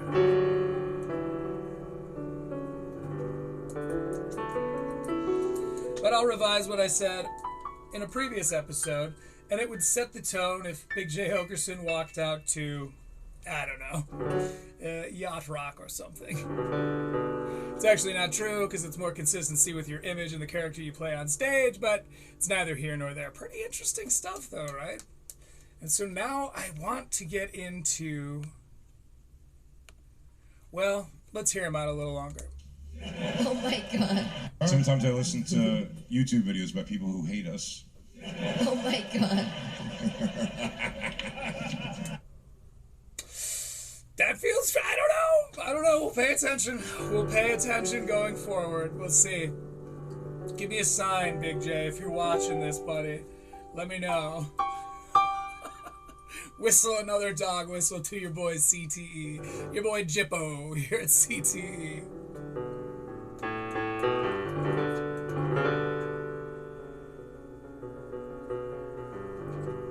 So, we've got some,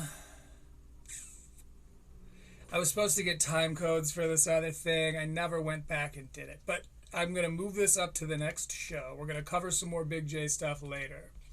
I'm moving this up to level 24, which is starting to fill out too. I might have to do some more catching up with comedy commentary. I do obviously want to get back to our return to form. We will. We'll get there. Just a matter of sorting things out on this whole Netflix front. Because I want to have access to those. I know that I am, in fact, using them, you know, in good faith as fair use. I don't know if my ways of providing transformative changes to this material is going to make it past the Netflix AI censors. It's going to be an adventure, but we're all going to take it together. But for now, we're doing more comedy, commentary, coverage. And let me go ahead and pull up our next feature here.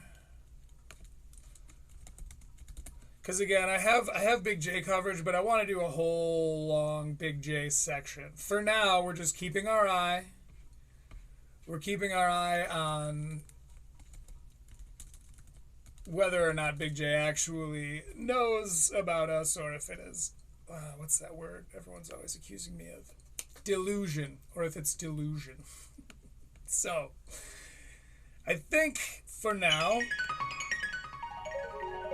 before we jump into our next section of comedy commentary, catching up coverage, we're going to do a reading from the autobiography written by Corey Feldman, Coreyography.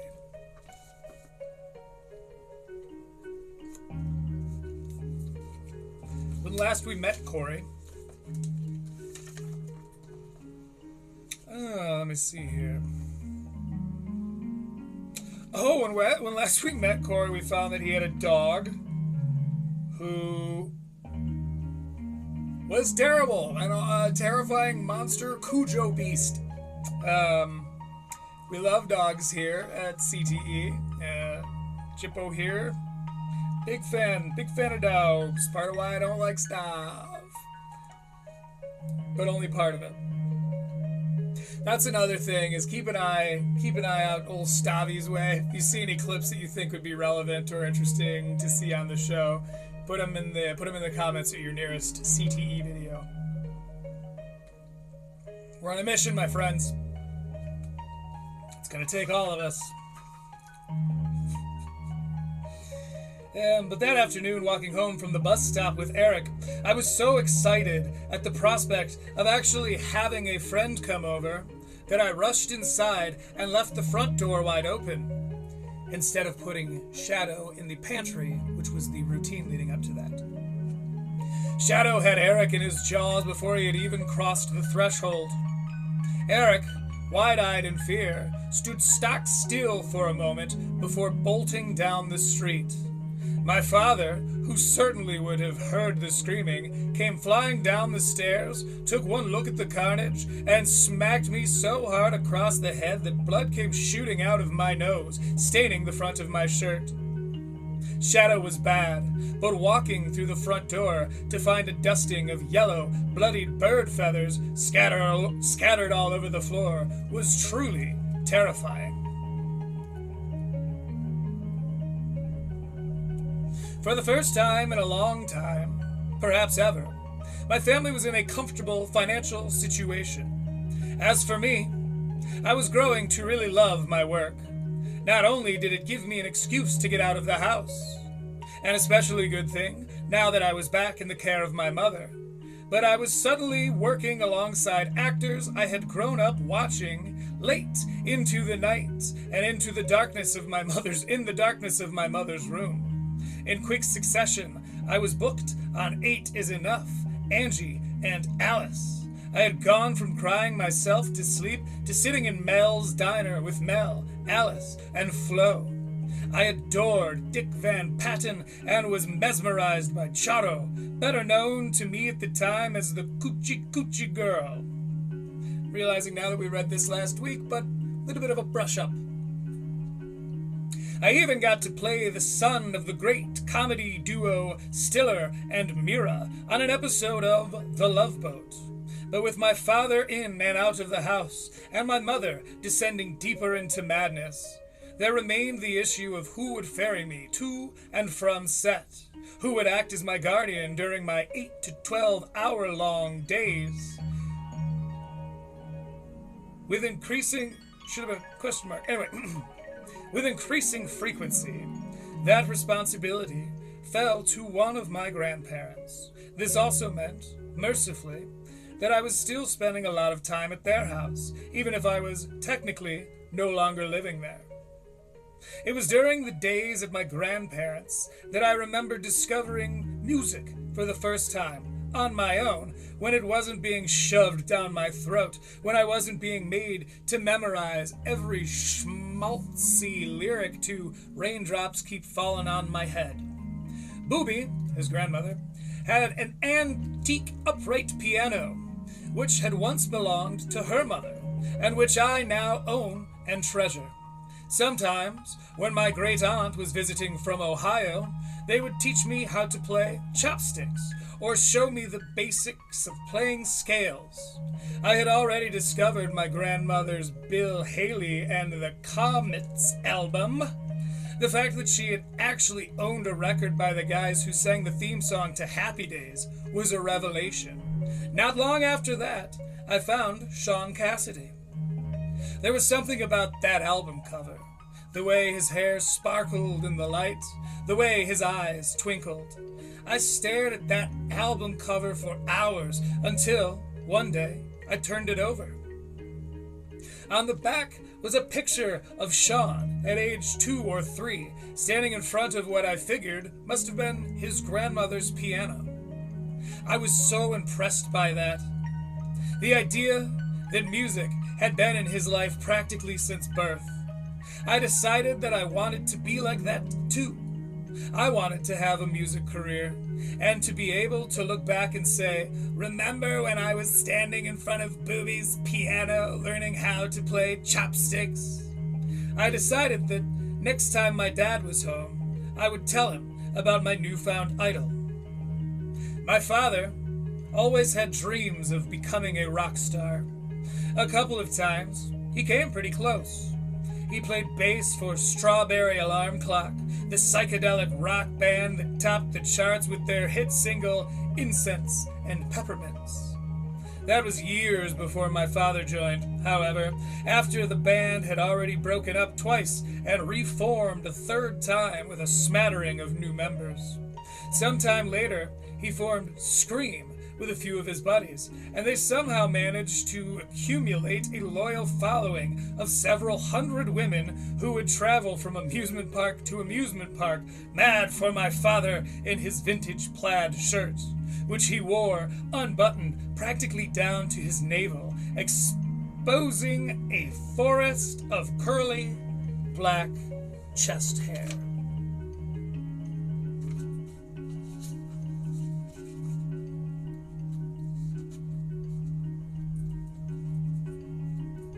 This has been a reading of the autobiography written by Corey Feldman.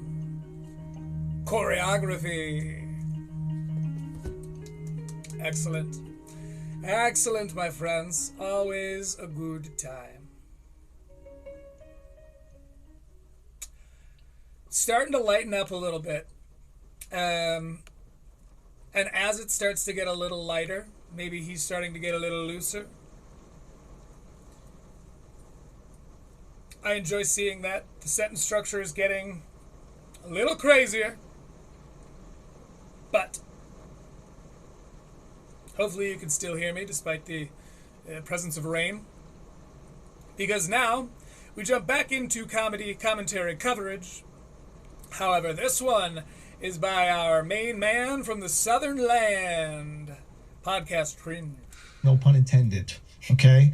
As I'm sure you guys are aware. The video is titled, Akaash Singh's wife just ended his career. This is going to be some tough coverage to do. We got to address the elephant in the room, no pun intended, okay? As I'm sure... Elephant? What, because they're Indian? Okay, sure. Are you guys aware? Our boy Akaash, he really went through it earlier this year, showed amazing resilience. He is going to be stepping away from the pod. It is bittersweet. You know, we wish that he did not want to do that. First week this is happening, she goes, you know what, baby? God knows what's true. We know what's true. That's right. What else matters? Who cares that anybody thinks? And I was like, I care. What are you talking about? Were you crazy? I don't know. I don't feel like things really faze you like that, so I couldn't gauge. No, I was if phased. It really I was deeply phased. But what hurt you about? I just want to let you know, like, I know the periphery of Akaash's fan base, which is, I will say, more of the podcast fan base, and his comedy fans are not like that. It's more the podcast fan base that I don't think really resonate with him, because a lot of them are like really racist and right-wing. We're brown girls being opinionated, and they don't like opinionated women. But the I said it before when we watched this clip. I'll say it again. Hear me out, boys. I know you hear words like that and you get all relax. It's your boy. It's Jippo. You know where my heart lies. We've got this. We're gonna see this through together. Don't freak out when you hear words that you don't like that have been bent to fit certain narratives. She says the word misogyny. We all kind of go, oh, great. Another one of these Twitter posts. Another one of these friends of mine who are making me feel bad because I've never really considered that perspective or whatever. I get it. But trust old Jippo. We're in this together, boys.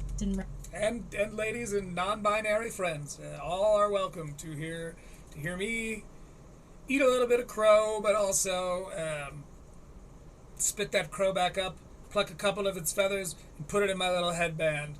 Because we've learned, we've grown. Right wing, we're brown girls being opinionated and they don't like opinionated women, but the misogyny was like really crazy. Obviously we know it exists. We don't like the word misogyny here. We're boys and we're not sensitive, so misogyny to us is a ridiculous concept, and please don't say it or it's really gonna upset me. This in our society, but to see it so rampant and like full force and just like unapologetically there. Fuck off these podcasts. Don't be on these mother podcasts. Don't be an influencer, okay? Interesting.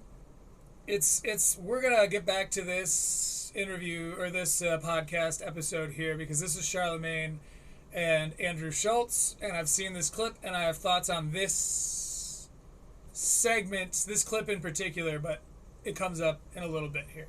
So we'll get to that. But it is interesting the way he sets this up. And you'll see why later, but keep in mind that he played the misogyny was off the charts clip and then played Charlemagne and Schultz. An ad in front of my boys, in front of my friends. Man, yeah, actually, according to my analytics, I think like 2% of the people watching are registered as are registered females. So I apologize. I will be calling us dudes. I'll be calling dude, but dude to me, I subscribe to the Kalaic theory regarding the word dude, which is of course I'm a dude, he's a dude, she's a dude, we're all dudes. Yeah. Podcast, don't be an influencer, okay? It's official. Akaash. What is with these boys? Singh has quit. You got your shit together more than Redact? Come on, you're a fucking corporation by now, Podcast Cringe. Don't you have like, aren't you paying for like 80 people's living?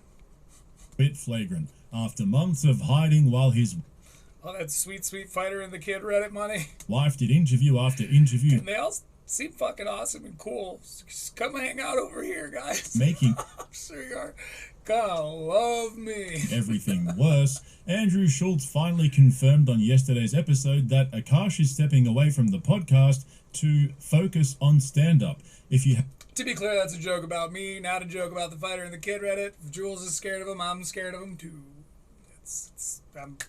Okay, we're good. Haven't been following this saga on this channel. Akaash is because they're out here looking for victims.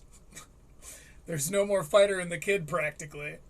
They can't really get much juice out of the Two Bears One Cave thing anymore because he already just dunked on him all summer because Stabby Baby was there. And, so you kind of can't like, well, it's finally dead. It's like, that's, yeah, it is. They're talking about it. Like, you can't really get a lot of juice out of that. And as we're going to find out, Akaash, well, let's hear him out. His wife, Jasleen, started a podcast, said some of the wildest shit imaginable about her dating history, and it was kind of crazy, I guess, yeah. It's the thing, guys, is it wasn't for us. It was girl talk. And I hear you, it's on a podcast, so it's for everybody or whatever. I don't think that it's cool, you know, if I was Akaash's wife, it's funny that I'm a total Jasleen. If I was Akaash's wife, I was just for they're supposed to be doing, it's like a girl talk podcast, right? This isn't for us, guys.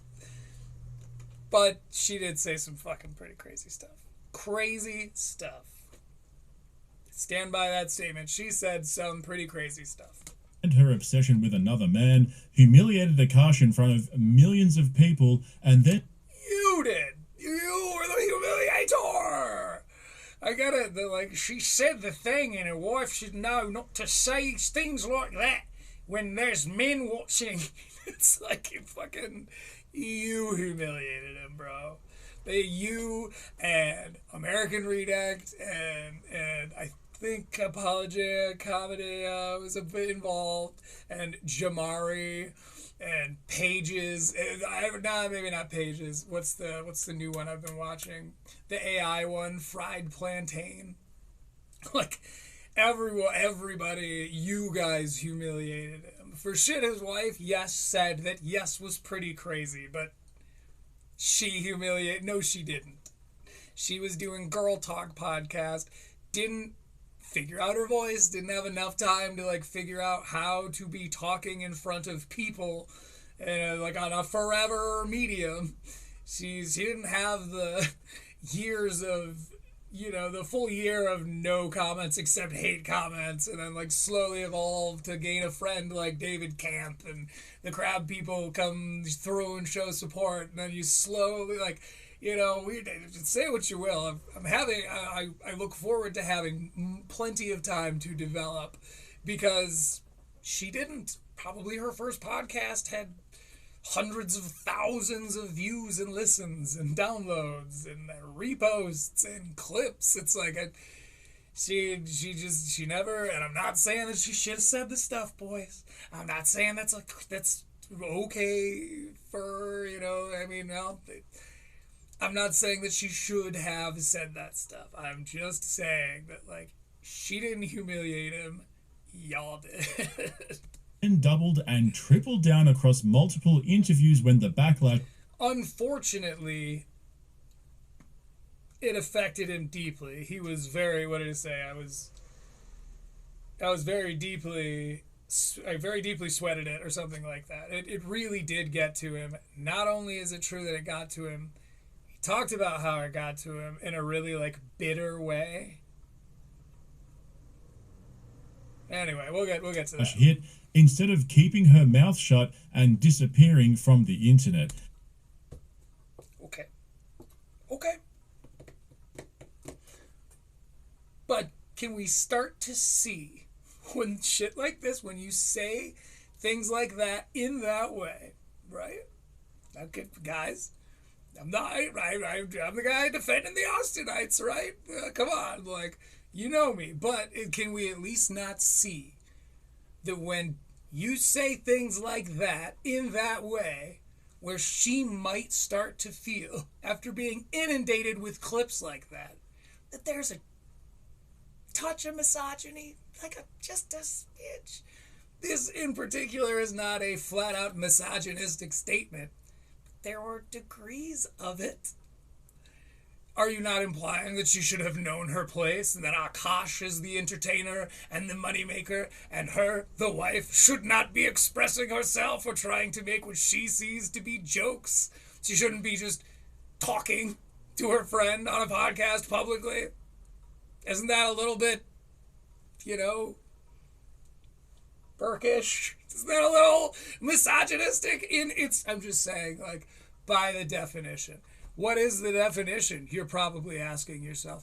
It's funny that you bring that up. I have it right here. Cut 2. Misogyny is the hatred of, contempt for, or deep-seated prejudice against women or girls.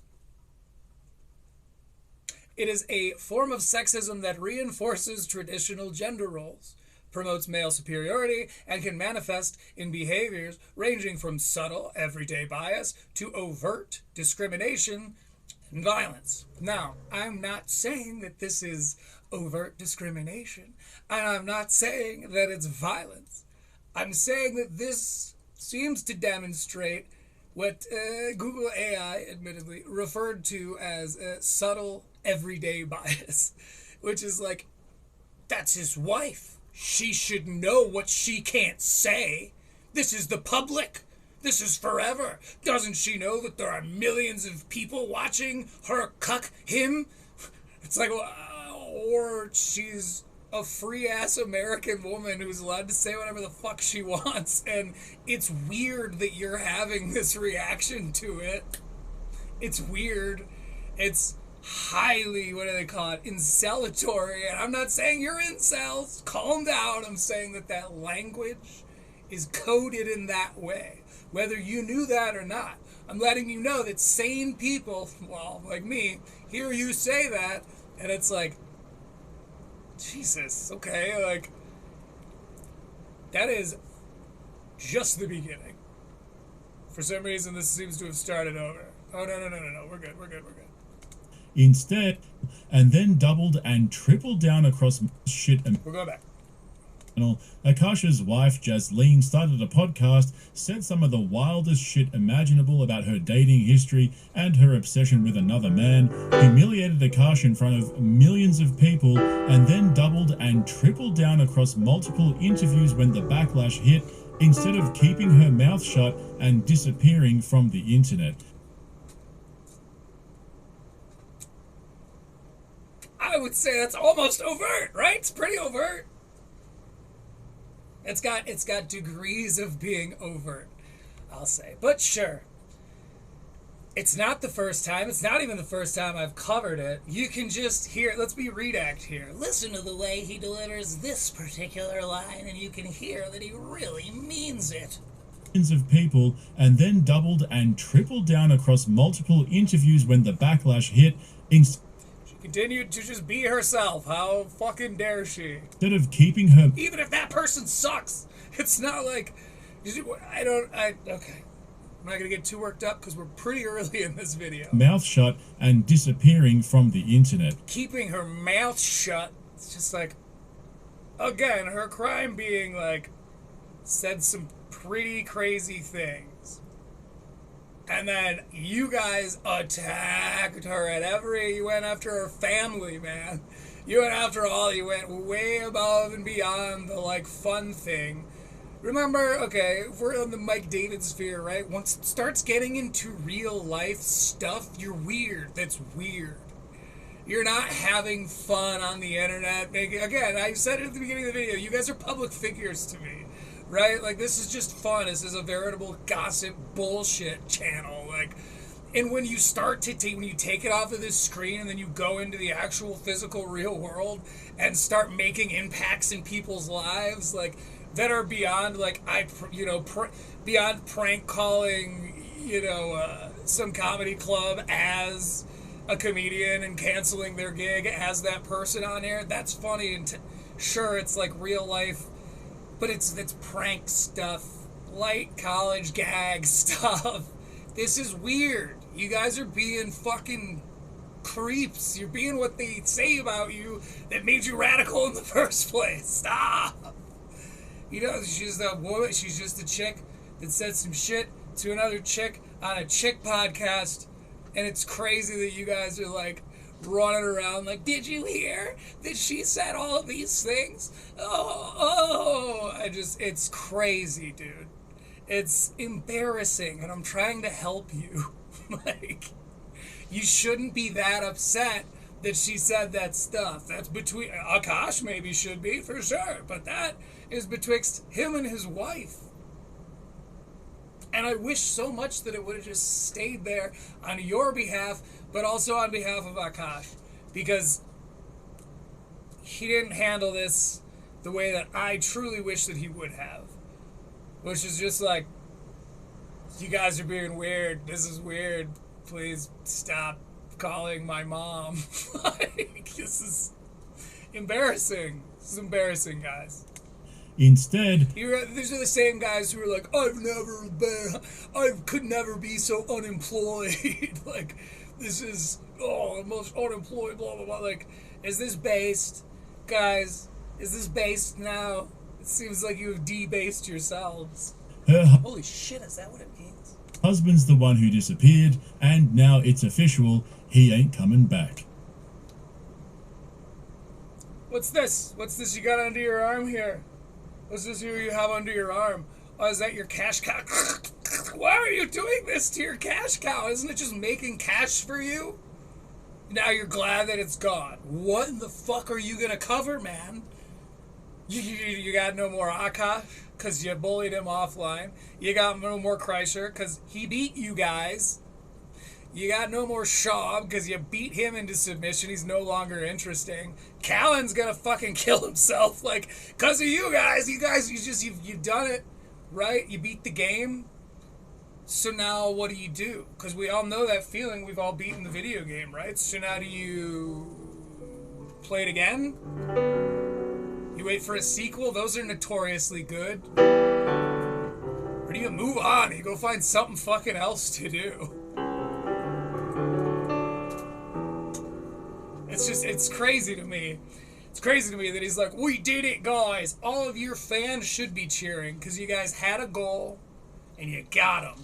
It would be like if I heard somebody say something about the Allen thing. Like, well, there's this freak in sunglasses who knows about Allen and he blah, blah, blah. Like, that would be a huge victory for us, right? I get that. As the fans, sure. But as podcast Cringe, you should be terrified. This was one of your cash cows. Another dead cash cow. I've talked about it here on the channel before. What are you going to talk about now, man? Flagrant tried to address it last year by bringing Jasleen on the show in what I called the worst episode in Flagrant history. Okay. I want to be clear about this. I don't follow Flagrant. I think I've seen, as far as episodes in total, I've seen maybe one full one. That was the one where Joe Rogan was like on shrooms or whatever. Because that was like fun. So, I don't have the nuance of all of this, which is why in the next video we're covering here, I'm actually very appreciative of The Good Rant, because The Good Rant reported on this in good faith. And I commented it, and that comment got a little heart, so thank you, Good Rant. But we'll get to that. Sure. Right now we're listening to the non-misogynistic coverage from Podcast Cringe. Shortly after that, you guys voted Akaash the lolcow of the year for 2025. And then that lolcow is dead now. See previous act out. And then he just disappeared. I also covered his first interview back a few weeks ago, where he basically told us exactly what was about to happen, and in my last video, I predicted that he wouldn't be coming back to Flagrant because of the things he was saying. He did. He predicted that. To be fair, he also manifested the result of that prediction, but sure, he predicted it. In that interview. You installed this? Ooh, another ad. You boys are Walmart now. You feel that? Redact, you're the corporations that you hate so much. The irony in the fact that you people are Roganing out. It's just like, you call him the biggest sellout and he blah da da da da. Like, if you for an instant thought that you could get the influence or the influx of new ad revenue that you would get from supporting some political pundit, you know you would do it. You already do it. Like, you're already, this is that thing on a smaller scale. You know it too. We all know it, right? Because we all came into this because of the same guy. And you guys, you're just like, well, we're going to ignore that part. Yes, it is part of what gives him the credibility to talk the way that he speaks, among other things, but one of the things that gives him that credibility, but we don't want that credibility. We want that sweet, sweet cheddar. It's like, cool, good, great, that's fun. That's always, you know, anytime in art when your favorite artists start getting paid more, it's only ever been better, right? I mean, look at Segura, for fuck's sake. Y'all love him. Like, how do I say this? I don't want to say it's like, is it on site or are you evolved at this point? There's certain people that it's like, I don't know if it's on site or what, but it's like, Akaash is gonna beat your ass, Podcast Cringe. See, I made fun of Redact for talking about, like, you know, I made fun of the image of, like, Redact, like, frame mogging me or whatever. which I still hope happens. I will submit in front of them all. I'll lay down on my little back. I'll pedal. My little tail will come up between my legs. I don't picture Podcast Cringe that way, though. I feel like he's the kind of guy that, like, you know what I mean? He's like it's just the like, classic, you know, when you think of Aussies, you don't really picture, like, when you picture an American, you're probably pretty accurately picturing a little bit more of a Monsterian being. Hi, one of us. Yeah, I feel like with the Aussies, as much shit as I jokingly talk, you know, they don't really have that stereotype. You know, they got like the surfer, even if, because they all live by the coast, right? Isn't like 90% of Australia just uninhabitable or whatever? Anyway. I think God will give you yours. A rare Australian compliment to my bros down south. And, you know, that's... The Latin word for south is Australia, by the way. That's kind of what It's Occidental is west, Oriental is east, Borealis is north, and Australia is south. Learning, it's what we're here for. And talking mad shit. Kind of try to remember that, but there's a side of me that's like, maybe it's a short guy thing, but I really identify with like Kendrick Lamar, where it's like, if we want beef, I'll destroy everything, I'll burn everything down. Akaash, maybe a little soon. Time heals all comedy commentary or something. There's a little part of me that's pre-therapy. No, we don't want that. That's like, I don't care about the money. A little part of me that's pre-therapy. The guys that hate you hate that kind of talk, by the way. I don't care about whatever. You came on my wife. Let's just burn it all down. You know you need to thank her, right? All the time. I buy her nonstop. That's pretty fucking wild. Okay, so to speak from the other side of it, she does very clearly lack empathy because the damage she was doing in saying the things that, in my opinion, are totally within her rights to say, like, and I don't mean legally, I mean, like, ethically and socially. It's weird. I would be like, the fuck, babe? Like, you've said that publicly? Could you please address that again? That's crazy. I don't think he has that kind of pull in his relationship, but that's between them still, but she a little bit lacks empathy because she's just kind of doubling and tripling down, as Podcast Cringe so eloquently put it. But it's clearly hurting Akaash that this is happening. Whether it's right that that's the case or whatever, it's like, come on, babe, you're not an activist. Like, I like that you have your podcast, but can you please, like, maybe refrain from pining after your co-host's husband's phallus or whatever? Like, it's a conversation between closed doors that's totally justified. It's right. You're right to think, like, this is fucked up for her to say that when Akaash is a public figure. It's crazy of you to say things like, she should know her place and stop talking. She should get off the internet entirely.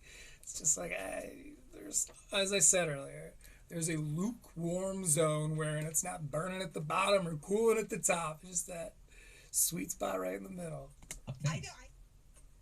Bro, what burning are we talking about? Because the only thing that got burned down was your own career. Ooh, roast joke. And you didn't even do that. Your wife, Jasleen, did. He says he doesn't care about the money, doesn't care about whatever. Well, isn't that convenient? Because you just gave up the biggest revenue stream you've ever had. And it wasn't even your choice. Your wife made that choice for you.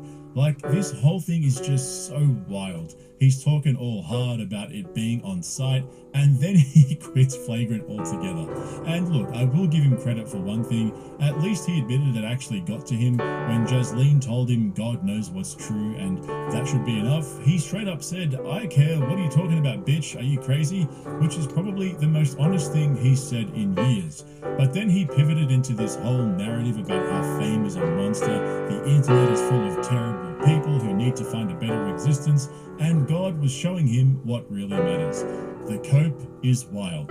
His career has been completely destroyed, and he's acting like it's divine intervention. And don't even get me started on that bullshit about how he should be thanking her. That's the kind of logic where you... That was crazy.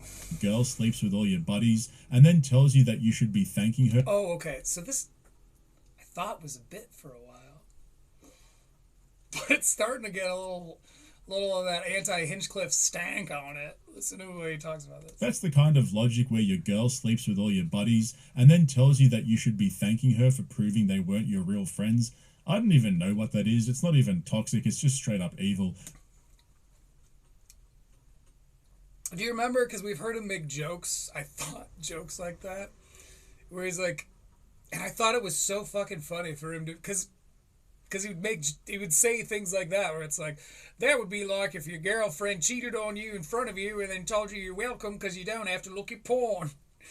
It's like, you know, fucking Stacy, you total bitch. It's like, it's funny because it's this hypothetical situation, and then I don't know if this is just poorly delivered. Which I'll give the benefit of the doubt. Maybe he's just not a joke teller, but like, I don't know. This doesn't come off as the gut buster I used to find it. They weren't your real friends. I don't even know what that is. It's not even toxic. It's just straight up evil. And I'll say this, if he's just being deadpan, then good on you, PC. It's fucking funny. But like I said, Andrew Schultz announced that Akaash was hanging up the podcast mic and wasn't coming back to the Flagrant podcast he founded with Schultz almost a decade ago, because this whole experience with his wife humiliating him to the world has made him realize that he should be focusing on his stand-up comedy career instead. Slow smoke barbecue at a fast food. And I'll say this, you're going to start seeing this a lot more. I can't be the only one that senses the loss of momentum in this. And I, personally, am not celebrating that. I wish we could have the heat that we've had through the last few years in this genre. But it's cool enough. And people are starting to fuck off. And they're, you know, Bobby Lee talks about in 5 years he'll quit. My video I made got 6 views. But it's true. And I think that he's not lying. And I think that they're telling you, and everyone's kind of like building their empire on this. And maybe that's why Redact, oh, good foresight, Redact, he knows that this boat is sinking. And as as the proprietor of the channel that once had to let me go because they were stopping what they were doing said, that's just kind of the nature of YouTube. It's sort of the nature of YouTube. I'm so sorry, Jibbo. He was a total sweetie. Great guy to work with. It's just the nature of YouTube, and these guys know that, and they're the trends, and they do this, and they go up, and they go down, and this was a particularly good wave. Australians surfing. This is a particularly good wave. But it is. It's crashing. It's curled over, and is now starting to wave stuff. I'm not a surfer. I don't know. It's starting to crash out, and you're kind of seeing these guys. They're kind of picking through the remains of kind of what's still out there, but it's mixed metaphor. But it is dying, and so I'm not here to root for like, oh sweet, these podcasts are ending. We did it. Now we can go, I guess, not hang out or do the fun thing anymore.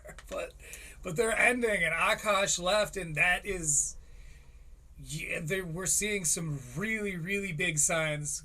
Like I said, Callan's about to quit. Like, Shabta is talking about it like it's the end. I see that on these coverages. Kreischer's gone. You know, the Two Bears, One Cave.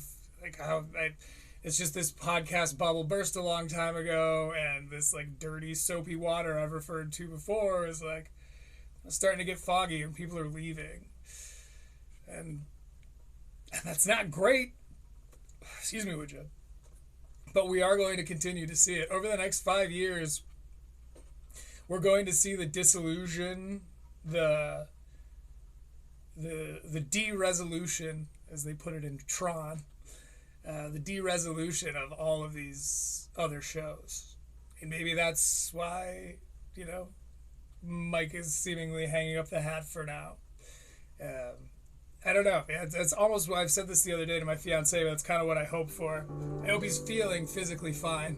I think he just realized that, like, or I hope he's feeling physically fine, and I hope that he just went out at his peak and is like, what the fuck?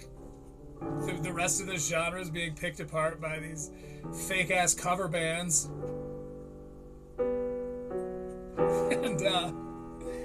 And you know, what more can I do, you know, as an artist? Who's to say?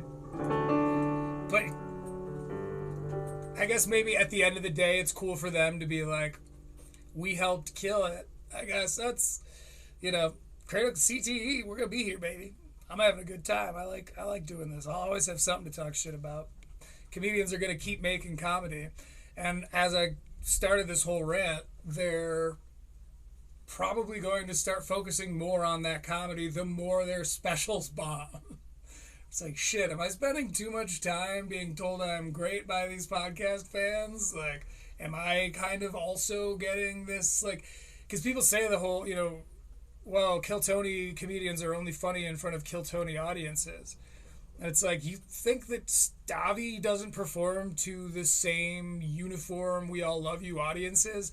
You think that any of these guys could go to any comedy club in the fucking world and not get recognized and get claptered all the way through regardless, just because people are delighted to see them? That's not true for any, like, probably that's happening, that atrophy is happening to those comedic muscles because they're not using them. They haven't, you know, it's not necessarily a bold take, but I see it applied as a double standard often. So they probably will continue to quit their podcasts and make stand-up comedy art. Is in perspective for him. But the experience has put things in perspective for him. And he has made the decision to focus all of his energy on stand-up. He is going to be stepping away from the pod. It is bittersweet. You know, we wish that he did not want to do that. But at the same time, you know, it's very hard not to root for your friends. So that's it then. He's done with this. He officially quit. It's been announced. And this is where my kind of stance on the whole thing comes in. Just bold-face it, dude. Fuck them. Like, it's crazy that they're getting a hold of your family and stuff or whatever, but, like, tell your grandma to not answer any strange calls for a while. Like, you know, if you have to, quit reading the comments for a while, dog. I know everyone hates that Rogan advises that, but, like, you know, it's okay to be wounded. Go heal. Don't jump on a podcast and get told that you need to thank your wife for saying the shit that, like, has now got you in all this hot water. It's like, he backed down. It's unfortunate because, I mean, it's the classic, you know, the classic idiom or whatever, but it's like, bullies only understand bullying, like, then they don't pick on the tough one. You gotta, I don't know, I imagine it's rough. I can't imagine what that feeling is like when the internet turns on you and everyone wants you dead and they hate you and blah, blah, blah. It's like, I bet that's a lot to deal with. But you were already on the other side of it, man. Like, they were already losing interest. And unfortunately, and this is something that the Good Rant points out, unfortunately, and these guys don't. And it's good, and I'll have plenty to say about that. But as the Good Rant pointed out, Akaash made a career, Flagrant, and Akaash in particular, made a career of making fun of people on the internet. And that's not even internet culture, that's just human culture. You know, people like to see you talk shit, but it's only fun if when it's tested, what do they say? Stand 10 toes in. Big step off. You gotta just, I don't know. And if he would have just been like, it's my wife, she said some pretty crazy stuff, like we talked about it. It's weird that you guys care, but I guess thank you for having my back, and I hope I can go back to reading my messages someday. Like, and then move on, and then keep talking shit, keep being you, and don't, you know, double down, and don't blame it all on racism and misogyny or whatever, even though some of the shit's coded that way. You know, you get some nerdrotics of the world who are saying some crazy shit, but that doesn't represent the way everybody feels. And by quitting, you just kind of made them all right. And moreover, and this is my biggest concern from one human to another, is now he's got to walk around with that forever. Because he got his ass kicked. And that sucks, but he's the kind of guy who is going to wear that on him for the rest of his, like, seemingly the rest of his career. You don't take a big L like that and not have it shake you. Especially when you're, like, trying to weather a storm.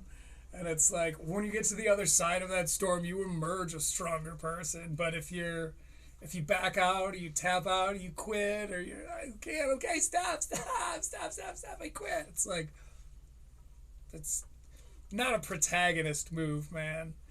And he tapped, and that's fine, but you shouldn't have been a shit talker if you can't have people talk shit to you. You can make your best friends that way. Someone talks shit to you and you handle it well, you can really make a bond, you know. What's up, bro? Like, cause funny people recognize funny people, and good shit talkers recognize good shit talk. It's like, game recognized game. I wish he hadn't all out quit like that. It is a bummer. You know, literally living his dream. Just because, again, from the outside looking in, not a flagrant fan, not one of the insane people who's calling his mom or whatever, and like, just a person who's enjoying this craziness on the internet. It's like, I was rooting for him. I was rooting for him for a few reasons, and I don't know. Speaking of bad friends, LOL, Redact, I can kind of feel where Schultz is coming from on the, like, saltiness of it all. But what they go on to point out here, I could also understand why that would be upsetting for Akaash. It's pretty unceremonious. So I think he plays the whole thing here. You know, it's very hard not to root for your friend, you know, literally living his dreams. And if he feels he's got to give everything to that, then that's exactly what he's got to do. And we're going to rock with him. We hope you guys continue to rock with him. Go check out the show. We saw the show Radio City. It's phenomenal. You guys should absolutely. Yeah. I saw somebody talking about how, like, oh, and he can't even sell out shows without Flagrant. It's like, I don't know, man. I mean, it was sold out, right? We'll see. Akaash, I'm still rooting for you. You know, I'll be covering your next special, and don't worry, this time we'll have the Eek scale too, so won't just be bags of popcorn being flung around. Speaking of which, I am currently waiting to get my InfoWars hat. But be stoked for me when that comes in, because that whole thing is hilarious, and we'll probably cover it next week a little bit. So go check it out, AkaashSingh.com for tickets. So we just wanted to, you know, clear the air. Akaash hasn't been on the pod for a while. We thought it was time that we, you know, talk to you guys about it. It's also pretty poorly mixed. Again, Podcast Cringe, don't you have like a team for this? Thoughts, boys? So there it is. By the way, I'll show you this real quick.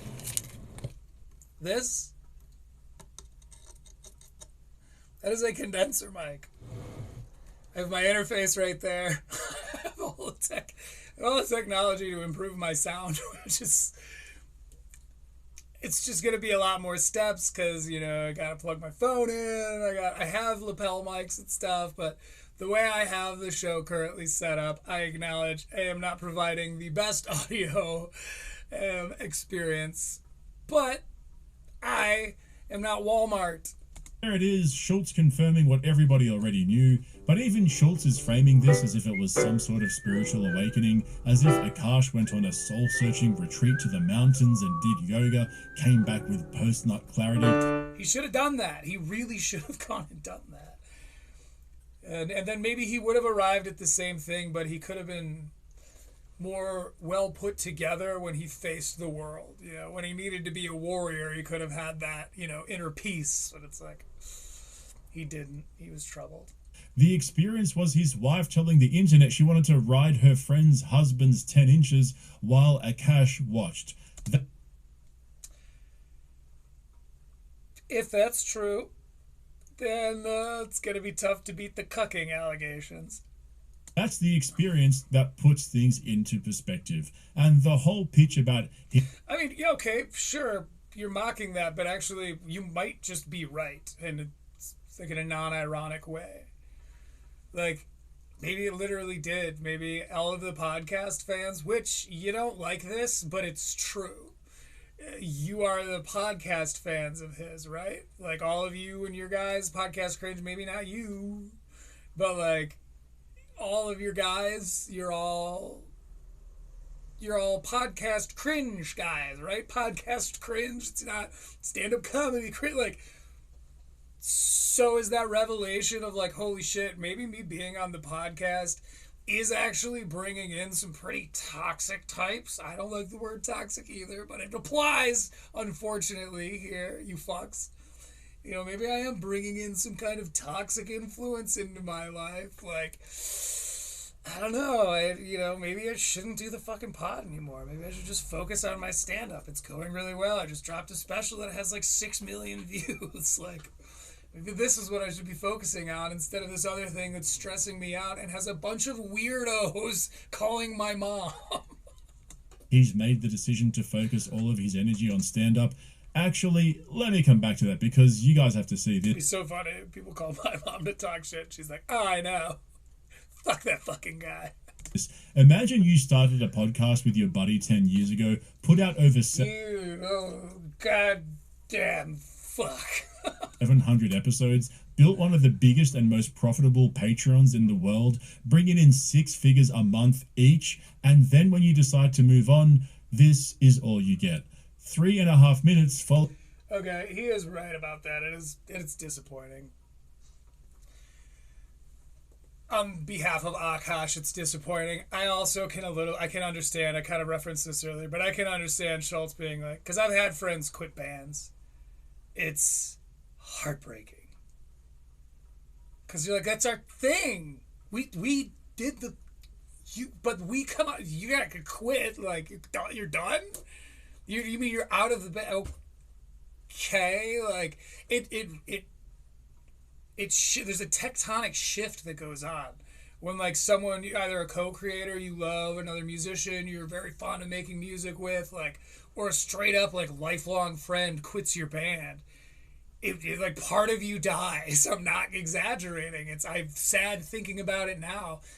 10 years ago, it's like, fuck, man, you're done. Like, we can't like work this out. Like, you got like. Alright, motherfucker, fine. Well, start another chat and call it the faithful then. Fuck you. Like, that's gonna be your reaction. Because you gotta protect yourself. You're in this vulnerable place of, now I'm hurt. My ego is, like, being fucking, like, clawed into, where you're like, you quit? You're done? And then you get this second surge of energy, in the 7 steps of whatever. It's like, you get mad and just, fuck you. And I think that's what this is him. Andrew Schultz can be a real twat. I've seen Red Bar coverage of like him, the way like his wife or something. I don't remember what exactly it was. It's all alleged, and I don't know shit. But I know that he has a capacity to be a twat, and this is twat coded. This is being a kind of a bitch about it. We wish he did not want to do that, but he does. So fuck him. Anyway, like I as shitty as that is to see for Akaash, putting myself in Andrew Schultz, fellow narcissist, putting myself in a fellow narcissist's shoes, I'm going, yeah, fuck him. I get it. Like, fuck you, dude. You quit because of this. You've been talking shit for years and years on end, and like the internet, about the internet and people on the internet and the internet and people on the internet start talking shit to you, and you go, never mind, please leave me alone. You made us all look like bitches, and now you're risking the show because you're throwing off the whole fucking dynamic and chemistry. Fuck you for leaving. You bastard, you quit the band. I'm all worked up. Followed by, yeah, so anyway. That was rough. Podcast Cringe, if you could try to time these out a little better with my rhythm, I'd be very into that. No, I'm not going to spend $5 on your Patreon. And if I do decide to do that, it will be because I'm doing some coverage. I was told recently that it's probably to check with my fiance, and was like, is it fucked up if I do this? She's like, yeah, it's kind of fucked up if you do that. It seems fucked up if you do that. Whereas as far as like covering premium content on here, I'd be providing a commentary. It's for a greater story. I'm not just here to expose the shit. But we're going to start with Netflix first. Feel it out ethically and legally and all that. And then we'll see. We'll see from there. Because I straight up am not stealing anyone's stuff. If you've watched the show for this long, you can see that it literally is just a vessel for me to provide commentary and my thoughts on the greater genre. It's by no means a replacement for the original. I don't think that would need to be argued, which is why largely people have been pretty cool about it. I think the last person I've been copyright claimed several times by the Kill Tony people, by Beth Stelling, or her production company or whatever that she hires, and by Netflix. So, this is not the beginning of the war, 'tis but another battle. Anyway. It's bittersweet because this is my brother. Okay, I feel bad for Alex. But I gotta say this. Alex did the thing that the Mother's Milk character from The Boys, no spoilers, don't worry, narratively no spoilers, that Mother's Milk did from The Boys. Actually, maybe some minor spoilers. It's not like narrative stuff, but it does constitute. Anyway, if you're worried about it, skip like 30 seconds from here. But MM, the character or the actor who plays MM, I think is on that the Ozempic, the jab. Is the jab something else? Anyway, I think he's on the Ozempic or some kind of GLP-1 because people like Serena Williams, fucking lifelong professional athlete, is telling us all that she needs it, so we definitely fucking need it.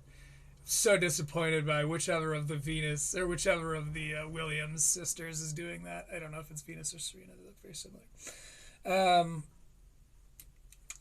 Anyway, so he's on GLP-1s, and it's weird because the character was never like, I don't think he was like overweight. He was just stocky, and he looked like hard. You know, he was built like a brick shit house, as they say. It was, you know, low center of gravity, big wide shoulders, big square jaw, thick neck. Like, it's the kind of dude you just didn't fuck with. And then he went on the fucking Ozempic shit, and he just like slimmed out, and he's got this like slimmed down chin, and he doesn't look bad, like jelly roll bad, you know, where it's like, ah, God, it's like a ghoul put on skin too big for them. Like, he doesn't look like that, but he's just slim. He's not the same like imposing character guy. And unfortunately, Alex is kind of doing the same, I think, because like, I get it, you know, whatever. I hope he likes who he sees in the mirror more now. That's what's important, right? But like, you look like a little bit more of a bitch, is all I'm saying. You just look, and I'm not saying you are, I'm just saying you sort of look a little more like a bitch. I love him. So keep that in mind, boys. Don't let the Williams sisters tell you you're too big. I was here. No, but I'm sorry. I do actually feel bad for him. He's got a big heart, just like me. Big old ticker. His buddy's gone. And this was the heartbreak I was just discussing. I'm like, your friend quits the band, and you're just like, okay. I guess we'll get another guitar player, man. Fuck. Like, because you don't want to be a part of the thing anymore. Like, it's just the most disappointing feeling. And this is his friend. Day one. Look at you, Aaron. Of this podcast, and it's like, all right, we were started together and together. Bad boys for life. Yeah. Bad boys for life. He knows it's cringe. Gay shit. Yeah. G slurred it. You know. But yeah, man. By the way, it's really funny to call people an F slur, and I don't think I've seen that anywhere else, so that's a CTE original. Tell your friends. Tell your friends where you heard it from. Jimbo's out here spinning gold. I'm proud of him. I'm just so proud, like, being at Radio City and just seeing, like, just... You can hear it. Good for you, man. Good for you. You held it in. It is a little more endearing to see someone with a stout chin get choked up, because you're like, damn, brother. But, you know, Ozempic Alex is still very lovable, from what I can tell. Everybody was... I don't know that he's not Ozempic, but at this point, if anyone's losing weight, considerable weight, like, that's where our heads all go. In fact, if you're planning on losing weight, put it off for a while, and then maybe you'll get the credit that you used to get. Because you guys remember, it wasn't that long ago that when somebody said, I lost 100 pounds, or I lost 40 pounds, you're like, God damn, what? Nice, dude, how? Now, even if the people aren't doing it, because now they have to, like, pre-qualify it, and that kind of comes off sounding bitter when they're like, oh, and I didn't even need the GLP-1s. First of all, we go, bullshit, probably. And second of all, it's like, okay, judgy. It's no longer the just, like, triumph that it used to be. Now there's, like, all these weird qualifiers to it. I'm not impressed when I hear someone like, I lost 30 pounds. It's like, seems to be going around. Yeah, I guess, cool. And if, again, that shouldn't matter what I think, right? It's all about, like, the way you perceive yourself. And if you now feel better, then great. But I'm going to share my thoughts, too. Animated, like, they loved it. Like, yeah, I'm just proud of him. And I think back to when we surprised him when I came home from Sweden. Okay. So we're going to move on a little bit here to listen to the good rant before we split in like half an hour or so. But before we split in like half an hour or so, I got a song I'm going to play for you guys.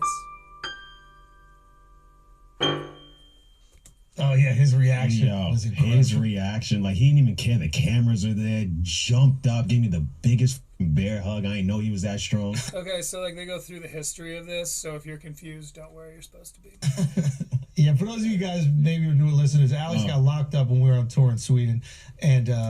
locked up means sent to jail. We didn't tell Akaash that he got out. For all of my friends who are hip with the jive. Yeah. And then there's an earlier episode where he just bursts in the room and Akaash sees him for the first time, thinking he was in jail the whole time, and Akaash just goes crazy. And it was yeah, it seems sweet. Okay, I'll say this, like, as unceremonious a farewell as this is, they got the fucking show to do, man. Like, you can't, you know, you play one song in their honor at most, and then you move on because you need to be the whole unit. Now, it's no longer like, oh, we're waiting for so-and-so to come back. It's like, fuck, okay, like, we gotta be the show now, so we can't keep wallowing. And the longer they wallow, it's like when a toddler falls. They look up at you first before they react, because they want to know how they're supposed to feel. This is scary and shocking to them. So, like, they'll look at you for that first instant. And if you go, oh, no, they're going to go, which is why you go, good fall. Nice one. Hop up. You okay? Let me see. Whoa, that was a good one. Good scrape, bro. Cool. Let's get that cleaned up. Like, they're looking to you to see how to react. And when your member leaves like this, you know, you're going like, good fall, bro. You know, you have to be a little bit more sentimental for a second. But then you need to show the audience how to feel about it. And I think that's kind of what they're doing here more than anything. I didn't anticipate playing devil's advocate at this particular angle, in this particular key. But I do feel where they're coming from. This is a nice tribute. You know, it's heartfelt. I'm all choked up. Everyone's choked up. And then they go back into the show. What would you really expect them to do if Akaash isn't willing to come on? Because if Akaash is willing to come on and have a farewell episode, great. But I have a feeling you guys scared him off too hard. You probably made it so it's not worth it because, like, he's just taking the beating he can take. Anyway. Just pure love. It was beautiful. Yeah, man. Yeah. I love you, brother, but, you know, we'll see each other, so it's all good. Yeah, man. Yeah. Oh, it breaks my heart. Poor Alex is such a sweetie. Yeah, it's cool. It's all good. Cool to see all the venues I think that's Alex. Now that he's talking, I'm like, fuck, is this Alex? selling out and everything that he's doing. I remember even This is the white man. like when I very first came to New York, riding in an Uber with him, and he was talking about this exact thing. You know, he's like, "Yeah, man, like the pod's cooking, but like I want to be that guy." And then now he's doing all the stuff that he said, and yeah, it's just really exciting. Like as a comic, I think we can understand. It's like, yeah, dude, you have an opportunity. I mean, he's gonna be at MSG like soon. Go get You know it. what I mean? Go So get it. It's cool to see. Yeah, man. Just a lot of memories. Yeah, yeah. But listen, go out and support Akaash, man. Go send him some messages. Show him some love, dude. Yeah. He's the man. He's getting after. Akash, do better, buddy. Come on, be better. Not like act, but I'm just saying we hope you feel better soon. It's okay, dude. It's okay. Right. All these people are fucking insane. It's crazy what happened to you. It's unfortunate the way you decided to react to it. Maybe not how I would have hoped to see you react to it, but those people are insane, bro. That's crazy. He's gonna continue to crush it. I don't blame you. I don't blame you for not wanting to continue to expose yourself to that, especially because, guys, isn't that your whole thing? That they're supposed to be stand-up comedians focusing on comedy and not being the modern-day philosopher archetype that you hate so much, right? It's like, so he's going, okay, let the little bird be free. Yeah. Show if there's tickets left. Yep. Yeah. And yeah, I guess now for Indian representation on the podcast, it's gotta be Alex. Yeah, Alex can take it. Okay. See, that's funny. Good job, boys. You can't leave the ball. You can't leave the ball in the field, man. It's a fumble. You gotta jump on that thing. You gotta pick it up and run. They weren't willing to let it die. Because think about it. You're signing up for a comedy podcast. Oh, that was very heartfelt. I don't even care about these guys, and I'm feeling it. It's like, you got, part of it's the old music. But was it the 1-6-4-5 or something? I don't know, the classic.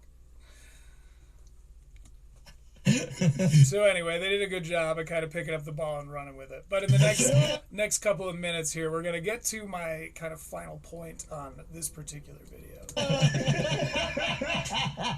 See, that's a grateful laugh. That's a laugh of 3 dudes who are missing their buddy but kind of can't really linger on it anymore.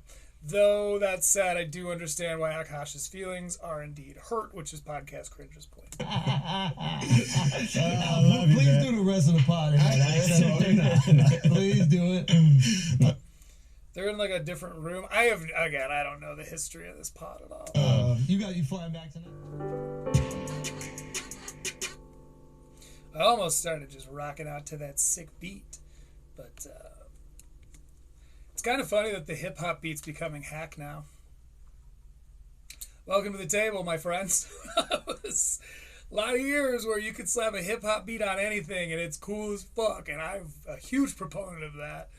There's a SoundCloud that has like 500 songs on it, and 200 of them I put a big fat hip-hop beat upon.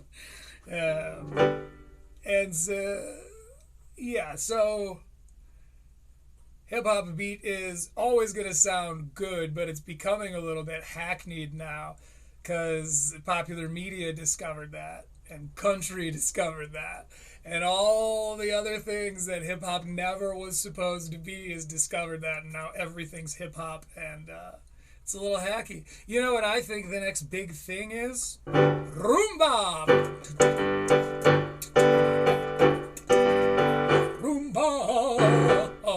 Roomba. I think it's Roomba.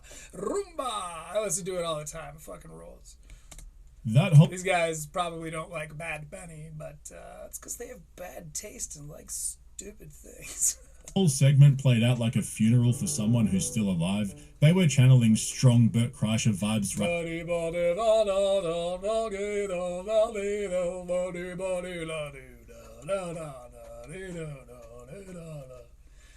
And I got that motherfucker on Blu-ray. I don't know any of the words to Bad Bunny because, I don't speak the language. And I don't know the names of any of the songs. See previous reasoning. But I fucking love Bad Bunny's discography. Iconic fucking voice. Hey! Fucking... I'm going to call and say it. I've been for a couple of years now, I've been getting really into Bad Bunny. When I found out he was playing the Super Bowl, I was fucking 6 to midnight, bro. It's so funny, because I had somebody tell me recently, she's like, well, there's a certain type of people that like football, and those types of people, they don't like Bad Bunny. And it's like, I like Bad Bunny, and I played football my whole life. What are you fucking on it? Like, you don't watch football. What are you talking about? Like, get out of here. I don't need to hear your weird, MAGA-coded, it's not racist. I'm just patriotic bullshit. Bad Bunny fucks. Right there. But there's a version of this where they're actually honest, where Schultz says the Jasleen situation made it impossible for Akaash to come back because every single comment is just roasting the shit out of him. Where they acknowledge that his wife torched his relationship with his own audience and the only option left was for him to leave. Yeah, that's what they were saying, for sure.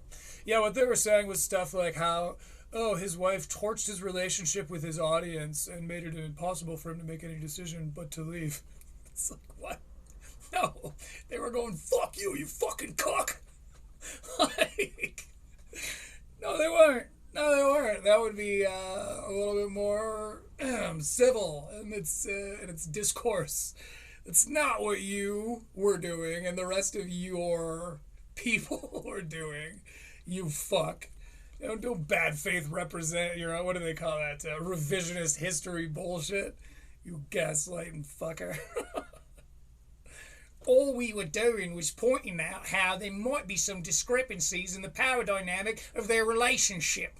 Yeah, that's what you were fucking doing, you prick. That version doesn't exist because that would require admitting that the flagrant episode where they brought Jasleen on the show trolled their audience about how ridiculous the whole thing was. Was ridiculous. Maybe the joke didn't land, but it was ridiculous, guys. I'm embarrassed for you, even if you're not embarrassed yet for yourselves. And pretended it was all. If you're the kind of person that can go their whole life without ever feeling that, you probably don't love a dude like me. Or one big misunderstanding completely failed. And now that episode looks even worse than it did at the time because it wasn't a big misunderstanding after all. If it was, Akaash wouldn't have quit the show. He would have just ignored it and kept showing up until all the chatter died down. So clearly it wasn't this big troll. There's some deeper issues there that Akaash realized he needed to sort out because even just a few weeks ago... I'll say this, again, isn't that what you want? Don't you hate that they don't follow? Don't you hate that they don't, acknowledge things? You hate that, what am I supposed to do, push back thing? So it's like, yeah, you push back. They acknowledged it. And they did it in a comedy podcast format kind of a way. No, I didn't see it live or anything. I just really threw the coverage, but it looks like it was fun. Maybe well thought out. Albeit a little ineffectual. He was still lying to himself about what actually happened. I didn't realize in the space that you function in podcast world, because you guys are very, very famous, I didn't realize people were giving your wife a hard time for standing up for you or having an opinion. They weren't, and she didn't, I don't think. She came out and said, said the quiet part out loud, and was like, yeah, podcast fans are a little bit virulent. They're a little bit tough to predict, quite volatile, and frankly, they talk like dangerous people. They say scary, scary things, and some of those things are a little racially charged. Looking at you people who throw out fatigue like it's not the new, you know exactly what you mean when you say fatigue, you fucks. It's that kind of thing. She pointed out that, podcast fans have a tendency to be a little bit more volatile and prone to saying things, whether they feel this way or not, prone to saying things that come off a little misogynistic, maybe racist from time to time. And if you're clutching your pearls at that, you're delusional. Look at any comment section on any of these comedy podcasts. It's why I love this genre. Because people here say crazy fucking shit. But for you to pretend like they don't and we don't and we're not all saying wild shit, like, it's bad faith. And I resent it. That said, she, from what I've seen, didn't really stand up for him. And she kind of tried to victim out on it, which is not a strong move these days. It was the 2016 defense to be like, misogyny, homophobia, racism. Like, you throw that out there and people are like, no, I'm not. Nope, no, that's not, I'm not. Now it's like when you have an interaction with a bear and you've got an air horn. You're not supposed to just be blowing it when you see them, because that dilutes its potency of the like, huh! Because what you're trying to do is spook them. You're trying to startle them off. Especially in the case of black bears, they're omnivores. So they're wondering in some cases whether it's a territory display or they're just wandering and they see you. They're sitting there going, are you food? And that's why if you lay down when you see a black bear and you cower, it will come start eating you because it thinks you're an easy meal. That's why it's, if it's brown, lie down. If it's black, fight back. And so, and calm down, Jesleen. I'm talking about bears. So if you see a black bear and it's 100 yards from you and you start going, beep, beep, and it keeps coming toward you, and you go, meep, meep, meep, again, by the time it finally gets to you, it doesn't give a shit at your little squeaky horn. It's used to it. It's lost its potency. Why am I talking about bears? It'll come back to me. No, she just said... I'm blushing. That's embarrassing. Your wife a embarrassing. hard time for standing up for you or having an opinion. No, she said shit that if... Oh, that's what happened. So the whole it's homophobic, it's misogynist, it's hateful rhetoric, it's racism, whatever the case.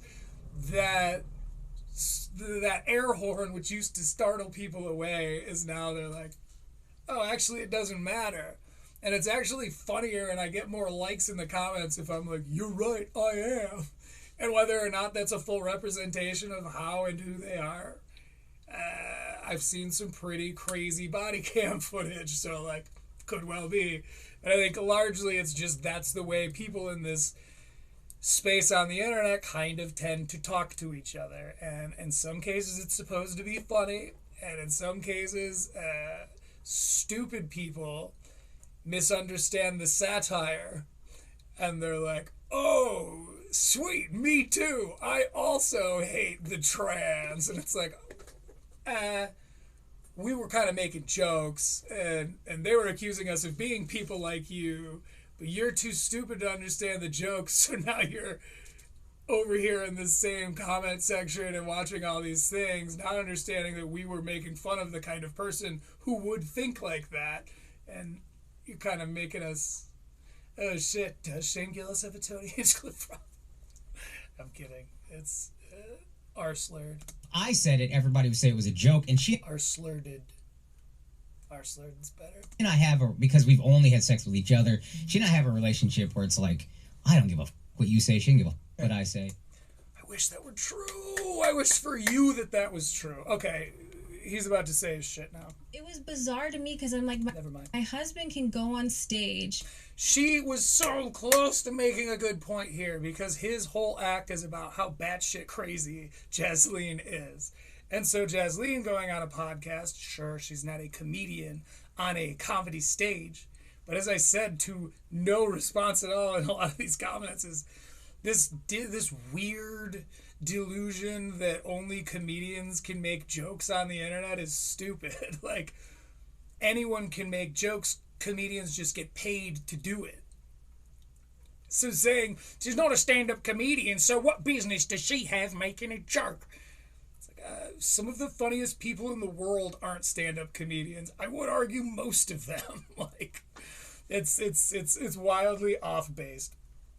But he does. He goes on stage and says crazy shit about her. Now, she had her own platform, probably quit, but had her own platform in the form of this podcast. And she was doing what is the equivalent, the female equivalent of it. If you don't believe me, go watch go watch my coverage of Akaash's special. It's right here. It's level like 9 or something. You're gonna love it. Subscribe and all that. Hype me, hype me. And literally has a joke in I don't know what hype is. his special about like getting a hooker isn't like cheating, it's just outsourcing. Good example. Which I really don't care. Like, I think it's a funny joke. Based, bitch. It's based. It's based. Not her, bitch. You, bitch. That's based, dog. But it's like, I think if I say something that's equally, you know, raunchy, like, then I'm a whore or all these things. Well, here's the thing. And this is, I think, the biggest hang up of this whole situation. Was if she was making jokes, or if she was just expressing some actual feelings that she has, or if she was being satirical a little bit, where she took a part of herself or some aspect of something that she maybe believes and then made a balloon animal. It doesn't matter what the context is. Even if she feels this way, it's like she was doing the female equivalent of what Akaash was doing. Sorry again, the ear infection thing. I lost my point a little bit there too. But don't worry. We only have a few more minutes left of coverage, and then we're going to hear some coverage of a song. Crazy how far this has gone. That I don't think was popular enough. And everything she gets said, y'all are chopping up. And I've probably done this with far this has gone.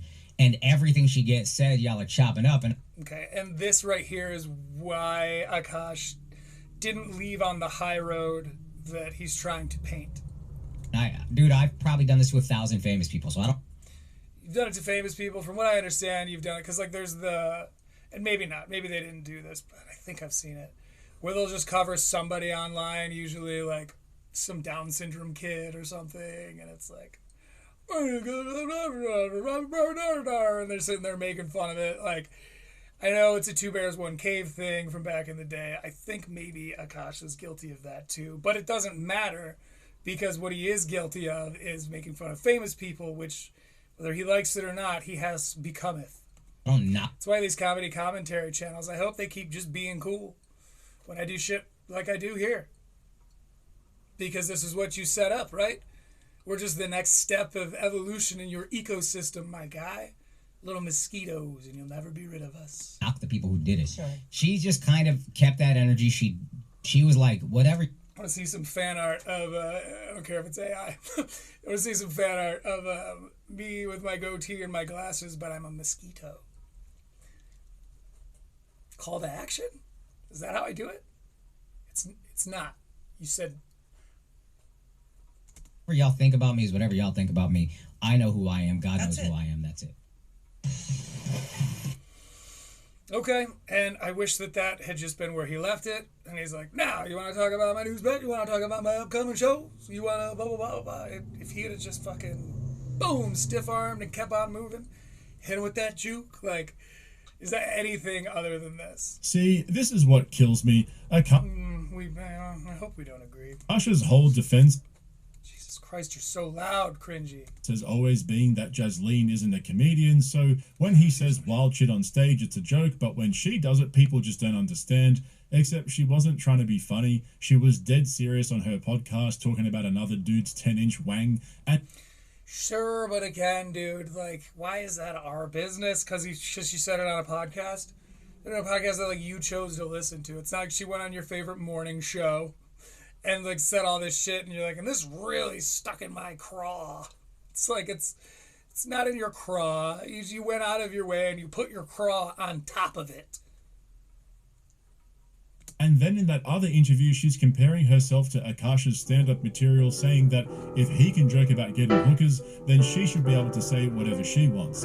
That's not how this works. Cringy, despite how tough you find it, you're allowed to tell jokes. Like, I get that it's maybe a struggle for you, but like you're not a comedian either, my guy. You tell what I would vaguely consider jokes.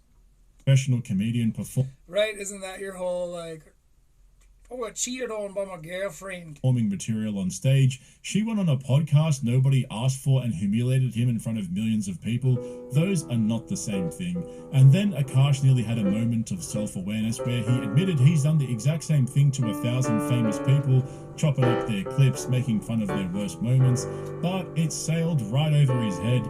He couldn't connect the dots between what he does for a living and what was being done to him. Isn't that exactly what he said? Now I get it, because I've done the same thing. He literally made that relation. You're acting a little redacted right now, my man. Ugh. Not to mention his whole stand-up act is based around doing relationship-style crowd work and... Relationship-style crowd work? Okay. Roasting couples in the crowd. And his wife's whole energy throughout all of this was just, I know who I am, God knows who I am, that's it. She should have just kept that. What, she's supposed to listen to you fucking nerds? Like, fuck you, cringy. What are you talking about? She's supposed to learn her lesson. As if the internet was the problem and not the thing she was actually saying on... The internet is the problem, like Earth is the problem in every war. It's just the medium we're on. You can't stop. You got these people, they need to stop referring to themselves, their opinions, and the people who perpetuate those things as the internet. We're all, if you're hearing this, you are all on the internet. It's like saying the Earth is on your side. What kind of weird druidic shit are you on? Like, don't say that the internet, blah, blah, blah, blah. It's like, no, I'm also the internet, and I disagree with you roundly, categorically in some cases. Like, this... Okay.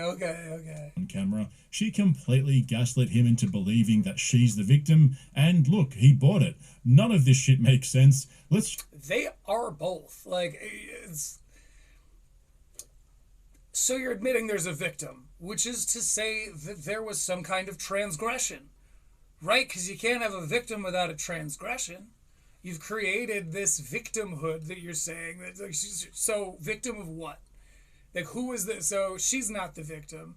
Is Akaash the victim? It's the victim of her. You're the guy. You're the antagonist here.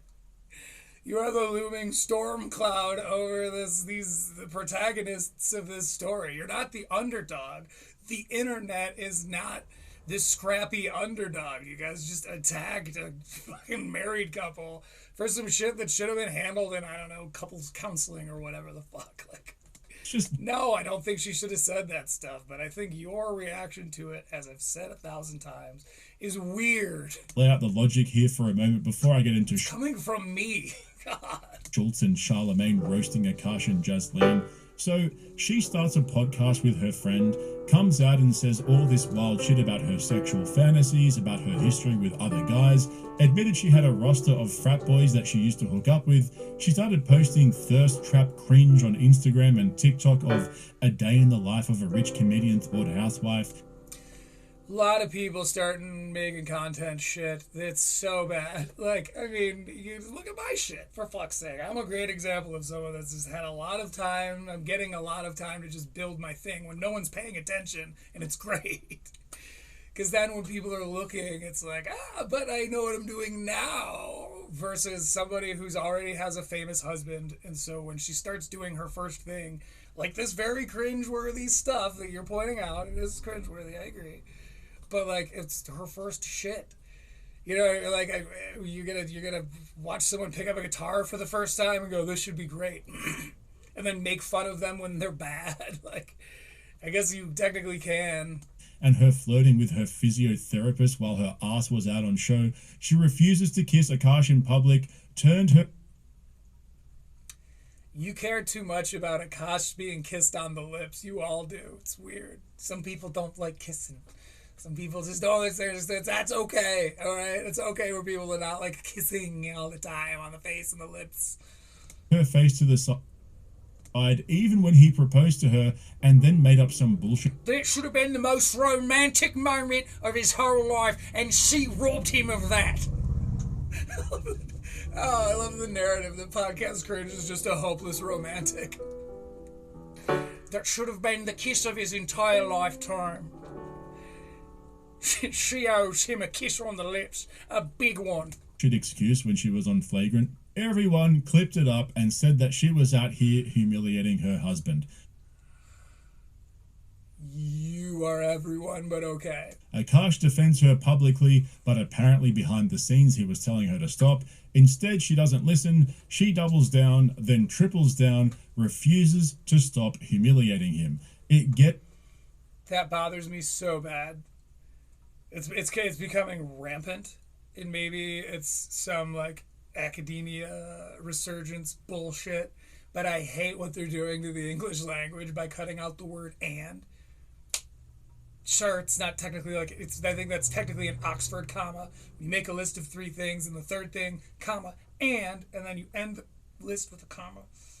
It just really bothers me that they're just putting the commas and they're skipping the ands. Bothers me almost as much as people not saying slash when they're like, yeah, it's it's good / great.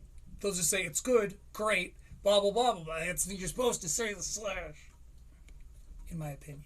It's so. But to be fair, Australians and Americans both we have our own watered down bastard version of the English language. So for me to say English language, maybe a stretch. So bad that he disappeared for a few months to focus on his stand-up.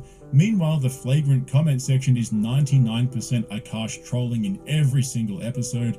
He realizes he's not beating this, and so he quits the podcast. And somehow, wait for it, through all of that, his wife Jasleen is the victim. Bro threw away over 100k per month so his wife could express herself on fucking Instagram. As for Schultz, he's acting all cool. Move. He should have his wife's back, right? Wouldn't that be way worse to you if he just joined up with the internet mob over his own wife? I don't understand what your ethics are. I don't get what your values are, Cringy. I don't think I ever have, but I'm even more confused now. Also, it's tough for me to be more confused than usual. Anyway, here's our piece de la resistance. Supportive of Akaash, giving him space and letting him do his thing. But at the time, he told all of us what he really thought about this whole situation. Can I give the order? Yeah, right. Sorry, another commercial here, of course. Cringy just hates good rhythm. Why do you hate... Why is it... Cringy, do you mind if I ask, like, what is it about good rhythm that you... Because I just wonder why you hate good rhythm, Cringy. We talking about pleasuring our wives over here, man. Just tell us what's up, man. It's all good. Hey, man, just tell us what's up. What happened, man? Akaash wife made you want to not get married? What happened, bro? You want to be... Yo, when you locking it down, yo? When you locking it down? What happened? Man, I'm never gonna tell the world. I ain't going through that shit. That shit is crazy. What happened? I didn't realize we had Akash's picture. I don't like what they've been doing to Akaash the past few weeks, man. Yo, free Akaash, man. Free Akaash. This is from December 6th of 2025. This particular clip. Free Akaash. This. Keep your wife off the internet. Funny joke, but it's in the same way that like racial comedy can be funny, even if the jokes are a little racist. It's funny because it's for the sake of comedy. This is a little bit misogynist, even though it's funny. It's misogynist for the sake of comedy, right? Do we need to pull up the definition again, boys? I'll do it. Why does your wife have a microphone in her face? Do not allow your wife... Not a good start to a sentence. To start a motherfucking podcast, bro. Do not allow your wife to start a motherfucking podcast, because at the end of the day, you, the husband, you are, in fact, the final word. The word of authority. The person whom she must seek her permission from in order to go speak her thoughts. Okay, there can be one in I'm neither here nor there on Charlemagne. I don't know him from Adam Carolla, but in this family, it shall be me. I'm the comedian. Okay. One entertainer in this family, and it shall be me. I'm the comedian. I'm out here on this road. I'm out here getting the money. Let me use some of this money to help you do some other things, yo. Because you don't need a microphone in your face, because you... But we can't see why she used the word misogynist, right? We can't, like... You won't fuck around and ruin us. All right? Not just you. Oh, they call... That's a funny conversation, like, betwixt... You know, they're married, like, okay, no, babe. Like, it's, if the moral of that story is just please don't. Like, think about it. Please don't. Like, that's different. Then, no. They call her chicken curry. God damn. Why would she say that? That's a good point. So we had those conversations. What the... Go watch the episode. My brothers. Clears up a lot of shit. My brothers. And also, she just acknowledges, like, yo, that was stupid. Like, I shouldn't be... share that. I can see why the audience thought it was this thing. Like, there was a lot of delete it. Stuff. Delete the podcast. Delete ours? No more influencing. No, I'm talking about her. Oh, we're working on it. No influencing. I don't want you don't let your wife be influencers. Don't let your wife be podcasters, man. Fuck off.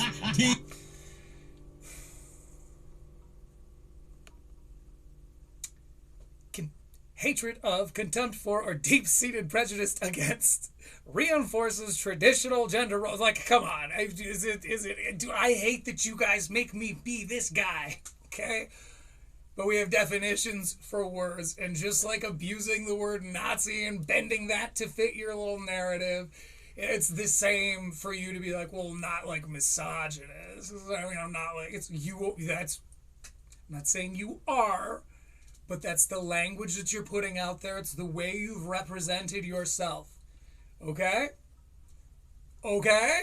That's all we need to talk about it for now. But guys, just have a little fucking self-awareness. I'm gonna go rock a pee-pee while I leave you to listen to some music. And then I will be playing some music as a send-off to my beloved friends.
So, my friends, we come yet again to our time to say farewell.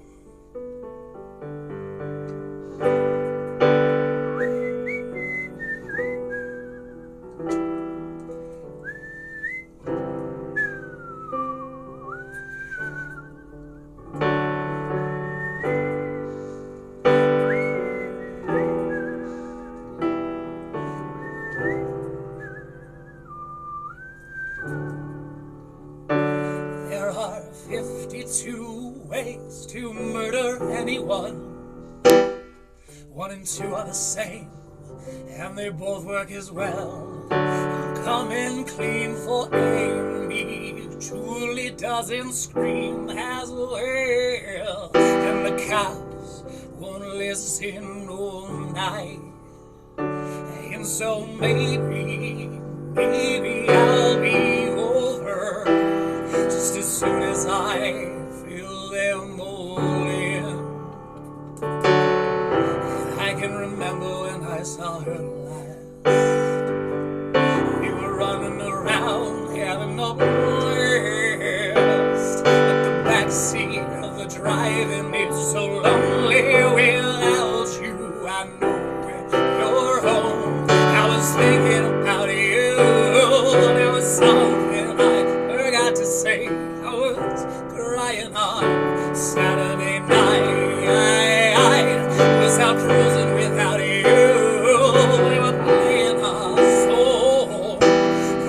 crying on a Saturday night. I said,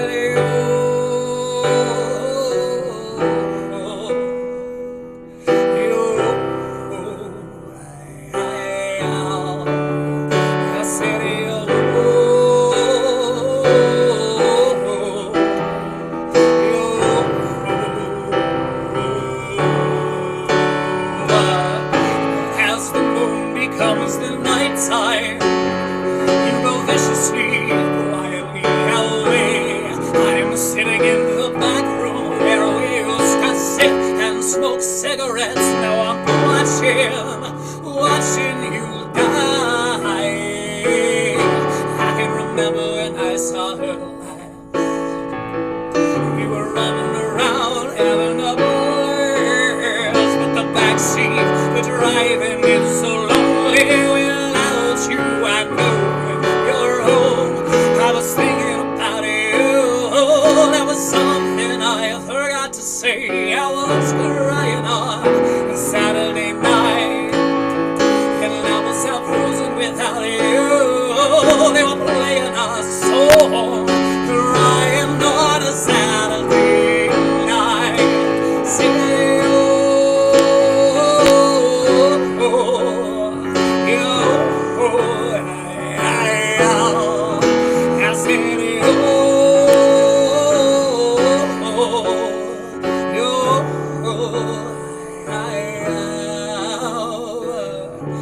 I can remember when I saw her last. We were running around having a blast, but the backseat, the driving is so lonely without you. I know you're home. I was thinking about you. There was something I forgot to say. I was crying on Saturday night. I was out cruising without you. They were playing our song, crying on a Saturday night. Said crying, oh, Saturday night.